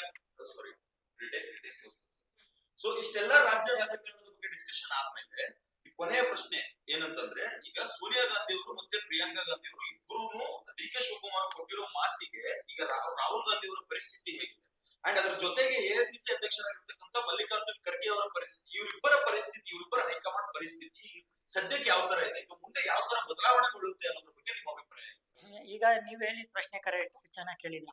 ಈಗ ಹೈಕಮಾಂಡ್ ಇರೋ ಮಲ್ಲಿಕಾರ್ಜುನ್ ಖರ್ಗೆ ಅವರು ಮತ್ತೆ ಈಗ ರಾಹುಲ್ ಗಾಂಧಿ ಅವರು ಒಂಥರ ಕತ್ರಿಗೆ ಸಿಕ್ಕಾಕೊಂಡಂಗಿದೆ. ಈ ಕಡೆ ತಪ್ಪಿಸ್ಕೊಳಂಗಿಲ್ಲ, ಈ ಕಡೆ ಉತ್ತರ ಕೊಡಂಗಿಲ್ಲ. ಏನಂದ್ರೆ ಈಗ ಡಿ ಕೆ ಶಿವಕುಮಾರ್ ಮತ್ತೆ ತಮ್ಮನ್ ಬಾಣಕ್ ಸಿಕ್ಕಿದ್ರೆ ಮಾತ್ರ ಅವ್ರು ಬಿಡೋ ಚಾನ್ಸೇ ಇಲ್ಲ ಅವ್ರೀಗ. ಈಗ ಅವ್ರು ಕೊಟ್ಟಿರೋ ಆಶ್ವಾಸನೆ ಆಗಿರ್ಬೋದು, ರಾಹುಲ್ ಗಾಂಧಿ ಅವರು ಅದಕ್ಕೇನೆ ಅವರು ಸತತ ಪ್ರಯತ್ನ ಮಾಡ್ತಿದ್ದಾರೆ. ಇವರಿಂದ ದೂರ ಇದ್ರೇನೆ ಒಳ್ಳೇದು. ಮೀಟು ಆಗ್ತಿಲ್ಲ, ಆದಷ್ಟು ಅವಾಯ್ಡ್ ಮಾಡ್ತಾ ಇದಾರೆ ಅವ್ರನ್ನ. ಈಗ ಇದನ್ನ ನಾವ್ ಯಾವ್ದನ್ನ ಪ್ರಿಡಿಕ್ಟ್ ಮಾಡಕ್ ಆಗಲ್ಲ. ಈಗ ಮುಂದೆ ಅವ್ರು DKC CM ಆಗ್ಬೋದು ಏನೋ ಅಂತ ಮುಂದೆ ಕಾದ್ ನೋಡ್ಬೇಕು ಅಷ್ಟೇ. ನನ್ನ ಕ್ಲೋಸಿಂಗ್ ಸ್ಟೇಟ್ಮೆಂಟ್ ಕೇಳೋದಾದ್ರೆ ಇದು ತುಂಬಾ ಸಿಂಪಲ್. ನೀವು ಹೇಳಿರೋ ರೀತಿ ಇವರಿಬ್ಬರ ಪರಿಸ್ಥಿತಿ, ರಾಹುಲ್ ಗಾಂಧಿ ಎಐಸಿಸಿ ಅಧ್ಯಕ್ಷರು, ಸೋನಿಯಾ ಗಾಂಧಿ ಅಥವಾ ಪ್ರಿಯಾಂಕಾ ವಾದ್ರಾ, ಇವರೆಲ್ಲರ ಪರಿಸ್ಥಿತಿ ಏನು ಅನ್ನೋದಕ್ಕಿಂತ ನಾನು ಆಗ್ಲೇ ಹೇಳ್ತಾನೆ, ಎಲ್ಲರೂ ಯೋಚನೆ ಮಾಡೋದು ವರ್ತಮಾನದಲ್ಲಿ, ಭವಿಷ್ಯದಲ್ಲಿ ಯಾರು ಯೋಚನೆ ಮಾಡಲ್ಲ, ರಾಜಕಾರಣದಲ್ಲಿ. ಇದು ಮಾತ್ರ ಬರೆದು ಕೊಟ್ಟಂಗೆ ನಿಜ ಇದೆ, ರೈಟ್? ಇವತ್ತಿನ ಪರಿಸ್ಥಿತಿಗೆ ನವಜೀತ್ ಮತ್ತು ರಮೇಶ್ ಹೇಳಿದಾಗ ಈಗ ಯಾವುದನ್ನ ನಾವು ಪ್ರೆಡಿಕ್ಟ್ ಮಾಡೋದಿಲ್ಲ. ಅಂಡ್ ನವಜೀತ್ ತುಂಬಾ ಚೆನ್ನಾಗಿ ಹೇಳಿದ್ರು, ಇದು ಡಿ ಕೆ ಶಿವಕುಮಾರ್ ಮತ್ತು ಡಿ ಕೆ ಸುರೇಶ್ ಅವರ ಕೈಗೆ ಸಿಕ್ಕರೆ ಅವ್ರೇನೋ ಮಾಡ್ಬಿಡ್ತಾರೆ ಅಂತಲ್ಲ, 100% ಮಾತಾಡ್ತಾರೆ. ಬಿಕಾಸ್ ಆ ವಾದ ಕೊಟ್ಟಿದ್ದು ಅಂತ ಏನ್ ಹೇಳಾಗ್ತಿದೆಯಲ್ಲ, ಬಲ್ಲ ಮೂಲಗಳಿಂದ ಆಪ್ತ ವಲಯಗಳಿಂದ ಹೇಳಾಗ್ತಿದೆಯಲ್ಲ, ಆ ವಾದ ಮಾಡಿದ್ದೇ ಆಗಲಿ, ಆ ವಚನವನ್ನ ಅವರಿಗೆ ಡಿ ಕೆ ಶಿವಕುಮಾರ್ ಅವರಿಗೆ ಕೊಟ್ಟಿದ್ದೇ ಆಗಲಿ, ಅದನ್ನ ಉಳಿಸ್ಕೊಳ್ಳೋಕೆ ನಿಮ್ಗೆ ಯಾಕಾಗ್ಲಿಲ್ಲ, ವಚನ ಭ್ರಷ್ಟರು ಯಾಕಾಗ್ಲಿ ಅನ್ನೋ ಪ್ರಶ್ನೆಗೆ ಉತ್ತರ ಕೊಡೋದೇ ಇದೆಯಲ್ಲ, ಇದು ತುಂಬಾ ಕಷ್ಟ. ಯಾಕಂದ್ರೆ ಅದೇ ಕಾಂಗ್ರೆಸ್ ಎಲ್ಲಿದೆ? ಕಾಂಗ್ರೆಸ್ ಕರ್ನಾಟಕ ಮತ್ತು ತೆಲಂಗಾಣ ಮತ್ತು ಇಲ್ಲೂ ಇದೆ. ಓಕೆ, ನಾವು ಇದನ್ನ ಈಗಾಗಲೇ ನಮ್ಮ ಬಿಗ್ ನ್ಯೂಸ್ ಅನಾಲಿಸಿಸ್ ಅಲ್ಲಿ ಹೇಳಿದೀವಿ. ಕರ್ನಾಟಕ ಕಾಂಗ್ರೆಸ್ ಹೈಕಮಾಂಡ್ಗೆ ಭೇಟಿ. ಅಲ್ಲಿ ವೈ ಒಂದು ರಾಷ್ಟ್ರೀಯ ರಾಜಕಾರಣ ಮಾಡಬೇಕು, ಒಂದು ರಾಷ್ಟ್ರೀಯ ಪಕ್ಷ ನಡೆಸಬೇಕು ಅಂದ್ರೆ ಒಂದಷ್ಟು ಹಣಕಾಸು, ನೋ ಡೌಟ್ ಇದೆ, ಎಲ್ರಿಗೂ ಜನಸಾಮಾನ್ಯರಿಗೂ ಗೊತ್ತಿರೋ ಪ್ರಶ್ನೆ. ಒಂದಷ್ಟು ಹಣಕಾಸು ವ್ಯವಸ್ಥೆಬೇಕು. ಎಲ್ಲ ರಾಜ್ಯಗಳಲ್ಲಿ ಚುನಾವಣೆ ಮಾಡಬೇಕು, ಸ್ಥಳೀಯ ಚುನಾವಣೆಗಳಿಂದ ಹಿಡಿದು ಲೋಕಸಭೆ ಚುನಾವಣೆ ಮಾಡುವವರೆಗೂ ಒಂದು ರಾಷ್ಟ್ರೀಯ ಪಕ್ಷಕ್ಕೆ, ಇಡೀ ರಾಷ್ಟ್ರಕ್ಕೆ ಬಂದು ಮಾಡುವಷ್ಟು ದುಡ್ಡು ಬೇಕು, ಎಲ್ಲವೂ ಬೇಕು. ಇವತ್ತಿನ ಪರಿಸ್ಥಿತಿ ಕಾಂಗ್ರೆಸ್ ಏನಿದೆ? ಇವತ್ತಿನ ಪರಿಸ್ಥಿತಿ ರಾಷ್ಟ್ರದಲ್ಲಿ ಎಲ್ಲಿದ್ದಾರೆ? ಕರ್ನಾಟಕ ತೆಲಂಗಾಣ ಬಿಟ್ರೆ ತೆಲಂಗಾಣದಿಂದ ನೀವು ಏನನ್ನ ಎಕ್ಸ್ಪೆಕ್ಟ್ ಮಾಡಿ ಸರ್? ಏನಂದ್ರೆ ಏನು ಕೊಡಲ್ಲ ಅಂತ ನಿಮ್ ಪ್ರಕಾರ ಕರ್ನಾಟಕನ ಲೂಟಿ ಮಾಡ್ತಿದ್ದಾರೆ ಅಂತಾನೆ ಹೇಳ್ತಾ ಇದ್ದಾರೆ. ಕಾಂಗ್ರೆಸ್ ಒಬ್ಬರೇ ಅಲ್ಲ, ಎಲ್ರು ಅಷ್ಟೇನೆ. ಈಗ ಕರ್ನಾಟಕ ಇದೊಂಥರ ಸ್ಟೇಟ್ಮೆಂಟ್ ತುಂಬಾ ಚೆನ್ನಾಗಿ ಕೊಟ್ಟರು. ಎಲ್ಲಾ ರಾಷ್ಟ್ರೀಯ ಪಕ್ಷಗಳಿಗೂ ಕರ್ನಾಟಕ ಒಂಥರ ATM ಇದ್ದ. ಕಾಲಾನುಕಾಲಗಳಿಂದ ವಿಜಯನಗರದ ಕಾಲಕ್ಕೆ ಹೋದ್ರು ಸಹಿತ, ಹಂಪಿಯನ್ನ ಲೂಟಿ ಮಾಡಿದ್ರಿಂದ ಹಿಡಿದು ಕಾಲಾನುಕಾಲಗಳಿಂದ ಕರ್ನಾಟಕ ಮಾಡ್ತಿದ್ದಾರೆ ಸಹ. ಕರ್ನಾಟಕದ ಸ್ಪೆಷಲಿ ರಾಜಧಾನಿ ಬೆಂಗಳೂರು ಐಟಿ ಹಬ್ಬಿದೆ, ಸಿಲಿಕಾನ್ ಸಿಟಿ. ಇಲ್ಲಿ ನಮ್ಮ ಹತ್ರ ಏನ್ ಪ್ರೊಡ್ಯೂಸ್ ಆಗುತ್ತಲ್ಲ, ಅದು ತುಂಬಾ ಪರ್ಸೆಂಟೇಜ್ ಲೆಕ್ಕದಲ್ಲಿ ನಾವು ತುಂಬಾ ಬೇರೆ, ರೈಟ್? ನಾವು ಹೈಯೆಸ್ಟ್ ಟ್ಯಾಕ್ಸ್ ಪೇಯರ್ಸ್ ಇದೆ ಬೆಂಗಳೂರಿನಿಂದ, ನಾವು ಕರ್ನಾಟಕದಿಂದ ಹೈಯೆಸ್ಟ್ ಟ್ಯಾಕ್ಸ್ ಪೇಯರ್ಸ್. ಸೊ ನಮ್ಮಿಂದ ಹೋಗುವ ಫಂಡು ಕರ್ನಾಟಕ ATM ಅನ್ನೋದು ಸಣ್ಣ ಗೊತ್ತಿದೆ. ಇದನ್ನ ಕಳ್ಕೊಳ್ಳೋದಕ್ಕೆ ಈ ನೀವು ಹೇಳಿರೋ ಯಾವ ರಾಷ್ಟ್ರೀಯ ನಾಯಕರು ಅದಕ್ಕೆ ಮುಂದಿನ ಅವರ ನಡೆ ಏನ್ ತಗೋತಾರೆ? ಡಿ ಕೆ ಶಿವಕುಮಾರ್ ಅವರನ್ನ ಕನ್ವಿನ್ಸ್ ಮಾಡೋ ಪ್ರಯತ್ನ ಮಾಡ್ತಾರೆ. ಕನ್ವಿನ್ಸ್ ಮಾಡೋದಾದ್ರೆ ಏನ್ ಮಾಡ್ತಾರೆ? 2028ರಲ್ಲಿ ನಿಮ್ಗೆ ಅವಕಾಶ ಕೊಡ್ತೀವಿ ಅನ್ನೋ ಮಾತನ್ನು ಹೇಳ್ತಾರೆ. ಹಾಗೆ ಮತ್ತದೇ ರಮೇಶ್ ಅವರ ಮಾತಿಗೆ ಬರುತ್ತೆ, 28ರಲ್ಲಿ ಅದು ಮತದಾರ ಪ್ರಭುವಿನ ಕೈಯಲ್ಲಿ. ಅಥವಾ ಸಿದ್ದರಾಮಯ್ಯನವರನ್ನ ಕನ್ವಿನ್ಸ್ ಮಾಡಿ, ಸಿದ್ದರಾಮಯ್ಯನವರನ್ನ ವಿಶ್ವಾಸಕ್ಕೆ ತಗೊಂಡು ಡಿ ಕೆ ಶಿವಕುಮಾರ್ ಅವರನ್ನ ನಾಯಕತ್ವ ಬದಲಾವಣೆ ಮಾಡಿ ಅವರನ್ನ CM ಮಾಡ್ತಾರೆ. ಇದೆಲ್ಲವೂ ಮುಂದಿನ ದಿನಗಳಲ್ಲಿ ಗೊತ್ತಾಗಬೇಕಿದೆ. ಇದೆಲ್ಲವೂ ರಾಜ್ಯ ರಾಜಕಾರಣದ ಅಪ್ಡೇಟ್ಸ್ ಬರ್ತಾನೆ ಇರುತ್ತೆ. ಇದನ್ನ ನಾವು ನೀವೆಲ್ಲ ಕಾದು ನೋಡ್ಬೇಕು. ಹಾಗೆ ತೃಪ್ತಿಯ ಫಸ್ಟ್ ಸ್ಟೇಟ್ಮೆಂಟ್ ಏನಿತ್ತಲ್ಲ, ಬೆಳಗಿನ ಬೆಡ್ ಕಾಫಿ ಇಂದ ಹಿಡಿದು ರಾತ್ರಿ ಕನಸಿನವರೆಗೂ ನಮ್ಗಿದೆ ರೋಟೀನ್ ಆಗಿರುತ್ತೆ. ದಿನಕ್ಕೆ ಇದ್ದದ್ದೇ ಈಗ ನಾವ್ ಇದೆಲ್ಲವನ್ನ ನೋಡ್ಕೊಂಡು ಹೋಗ್ತಾ ಇರೋದಾದ್ರೆ, ಇವಾಗ ಒಂದು ಹೊಸ ಅಪ್ಡೇಟ್ ಏನ್ ಬರ್ತಿದೆಯಲ್ಲ, ನಿನ್ನೆ ಖರ್ಗೆ ಮತ್ತು ಸಿದ್ದರಾಮಯ್ಯನವರು ಒಂದೊಂದೂವರೆ ಗಂಟೆ ಮಾತಾಡ್ತಾರೆ. ಸಿದ್ದರಾಮಯ್ಯನವರು ಹೊರಗೆ ಬಂದು ಹೇಳ್ತಾರೆ, ಇಲ್ಲ ನಾವು ಲೋಕಾರೂಢಿ ಮಾತಾಡಿದೀವಿ, ರಾಜಕಾರಣ ಮಾತಾಡಿದೀವಿ, ರಾಜ್ಯದ ಬಗ್ಗೆ ಮಾತಾಡಿದೀವಿ. ಇನ್ನು ಅದನ್ನು ಹೊರತುಪಡಿಸಿ ನೋಡೋದಾದ್ರೆ ಸಿದ್ದರಾಮಯ್ಯನವರು ಹೇಳ್ತಾರೆ ಉಪ್ಪಿಟ್ಟು ಮಾಡಿಸಿದ್ರು ಖರ್ಗೆ ಅವರು, ಈರುಳ್ಳಿ ಬೋಂಡ ಮಾಡಿಸಿದ್ರು, ತಿನ್ಕೊಂಡು ಬಂದೆ ನಾನು ಅಂತ ಆ ನಗೆಯ ಒಂದು ರೂಪದಲ್ಲಿ, ನಗೆಯ ದನಿಯಲ್ಲೇ ಅವರು ಮಾತನಾಡಿ ಹೋದ್ರು. ಆದ್ರೆ ಅಲ್ಲಿ ಮಾಧ್ಯಮ ಮಿತ್ರರೊಬ್ರು ಕೇಳ್ತಾರೆ ಅವ್ರನ್ನ, ಯಾಕೆ ಸರ್ ತುಂಬಾ ಸೀರಿಯಸ್ ಆಗಿರೋ ಅಂತ ಕಾಣಿಸ್ತಿದೆಯಲ್ಲ, ಯಾಕೆ ತುಂಬಾ ಡಲ್ ಆಗಿರೋ ಕಾಣಿಸ್ತಿದೆಯಲ್ಲ ಅಂತ. ಅದಕ್ಕೆ ಸಿದ್ದರಾಮಯ್ಯನವರು ಹೇಳ್ತಾರೆ, ಏನ್ ನಾನು ಯಾವಾಗ್ಲೂ ಸೀರಿಯಸ್ ಆಗಿರಲ್ಲ, ನಾನು ಯಾವಾಗ್ಲೂ ಬಹಳ ಖುಷಿನೂ ಪಡಲ್ಲ, ಇದೆಲ್ಲ ನೀವು ಹುಟ್ಟಾಕೋದು ಅಂತ ಸಿಎಂ ಸಿದ್ದರಾಮಯ್ಯನವರು ಹೇಳೋದು. ಇದೆಲ್ಲವನ್ನ ನೋಡೋದಾದ್ರೆ ಇವತ್ತಿಗೆ ನಾವು ಏನ್ ಅನ್ಕೊಂಡಿದ್ದೀವಿ, ಖರ್ಗೆ ಅವರು, ಮಲ್ಲಿಕಾರ್ಜುನ್ ಖರ್ಗೆ ಅವರು ಬೆಂಗಳೂರಿಗೆ ಆಗಮಿಸಿದ್ದಾರೆ, ನಮ್ಮ ರಾಜ್ಯದ ರಾಜಧಾನಿಯಲ್ಲಿದ್ದಾರೆ. ಈ ದೆಹಲಿ ದೌಡು ಕಡಿಮೆ ಆಗತ್ತಾ, ದೆಹಲಿಯಲ್ಲಿ ಆಗುವ ಎಲ್ಲ ನಿರ್ಧಾರಗಳು ಬೆಂಗಳೂರಿನಲ್ಲಿ ಆಗುತ್ತಾ ಅನ್ನೋದು ಭಾಗಶಃ ಇಲ್ಲ. ಯಾಕಂದ್ರೆ ಕಾಂಗ್ರೆಸ್ ಅಥವಾ ಬಿಜೆಪಿ ಹೈಕಮಾಂಡ್ ಉಳ್ಳ ರಾಷ್ಟ್ರೀಯ ಪಕ್ಷವಾಗಿರುವ ಯಾವುದೇ ಪಕ್ಷದ ನಿರ್ಧಾರಗಳಾಗಿದ್ರು ಸಹಿತ ಅದೆಲ್ಲವೂ ನಿಮಗೆ ದೆಹಲಿ ಅಂಗಳದಲ್ಲೇ ನಿರ್ಣಯ ಆಗಬೇಕು, ಅಲ್ಲೇ ನಿರ್ಧಾರಗಳನ್ನು ತಗೊಳ್ಬೇಕಾಗ್ತದೆ. ಈಗಿನ ಪರಿಸ್ಥಿತಿಯಲ್ಲಿ ಖರ್ಗೆ ಅವರು ಬೆಂಗಳೂರಿಗೆ ಬರುವ ಅವರ ಪ್ರವಾಸ ಆಲ್ರೆಡಿ ಪ್ಲಾನ್ ಇತ್ತು, ಹೀಗಾಗಿ ಅವರು ಬೆಂಗಳೂರಿಗೆ ಬಂದಿದ್ದಾರೆ. ಆದ್ರೆ ದೆಹಲಿ ದೌಡು, ಶಾಸಕರ ದೌಡಾಗ್ಲಿ, ಡಿ.ಸಿ.ಎಂ ಅವರ ದೌಡಾಗ್ಲಿ ಅದು ಕಡಿಮೆ ಆಗ್ಬಹುದು.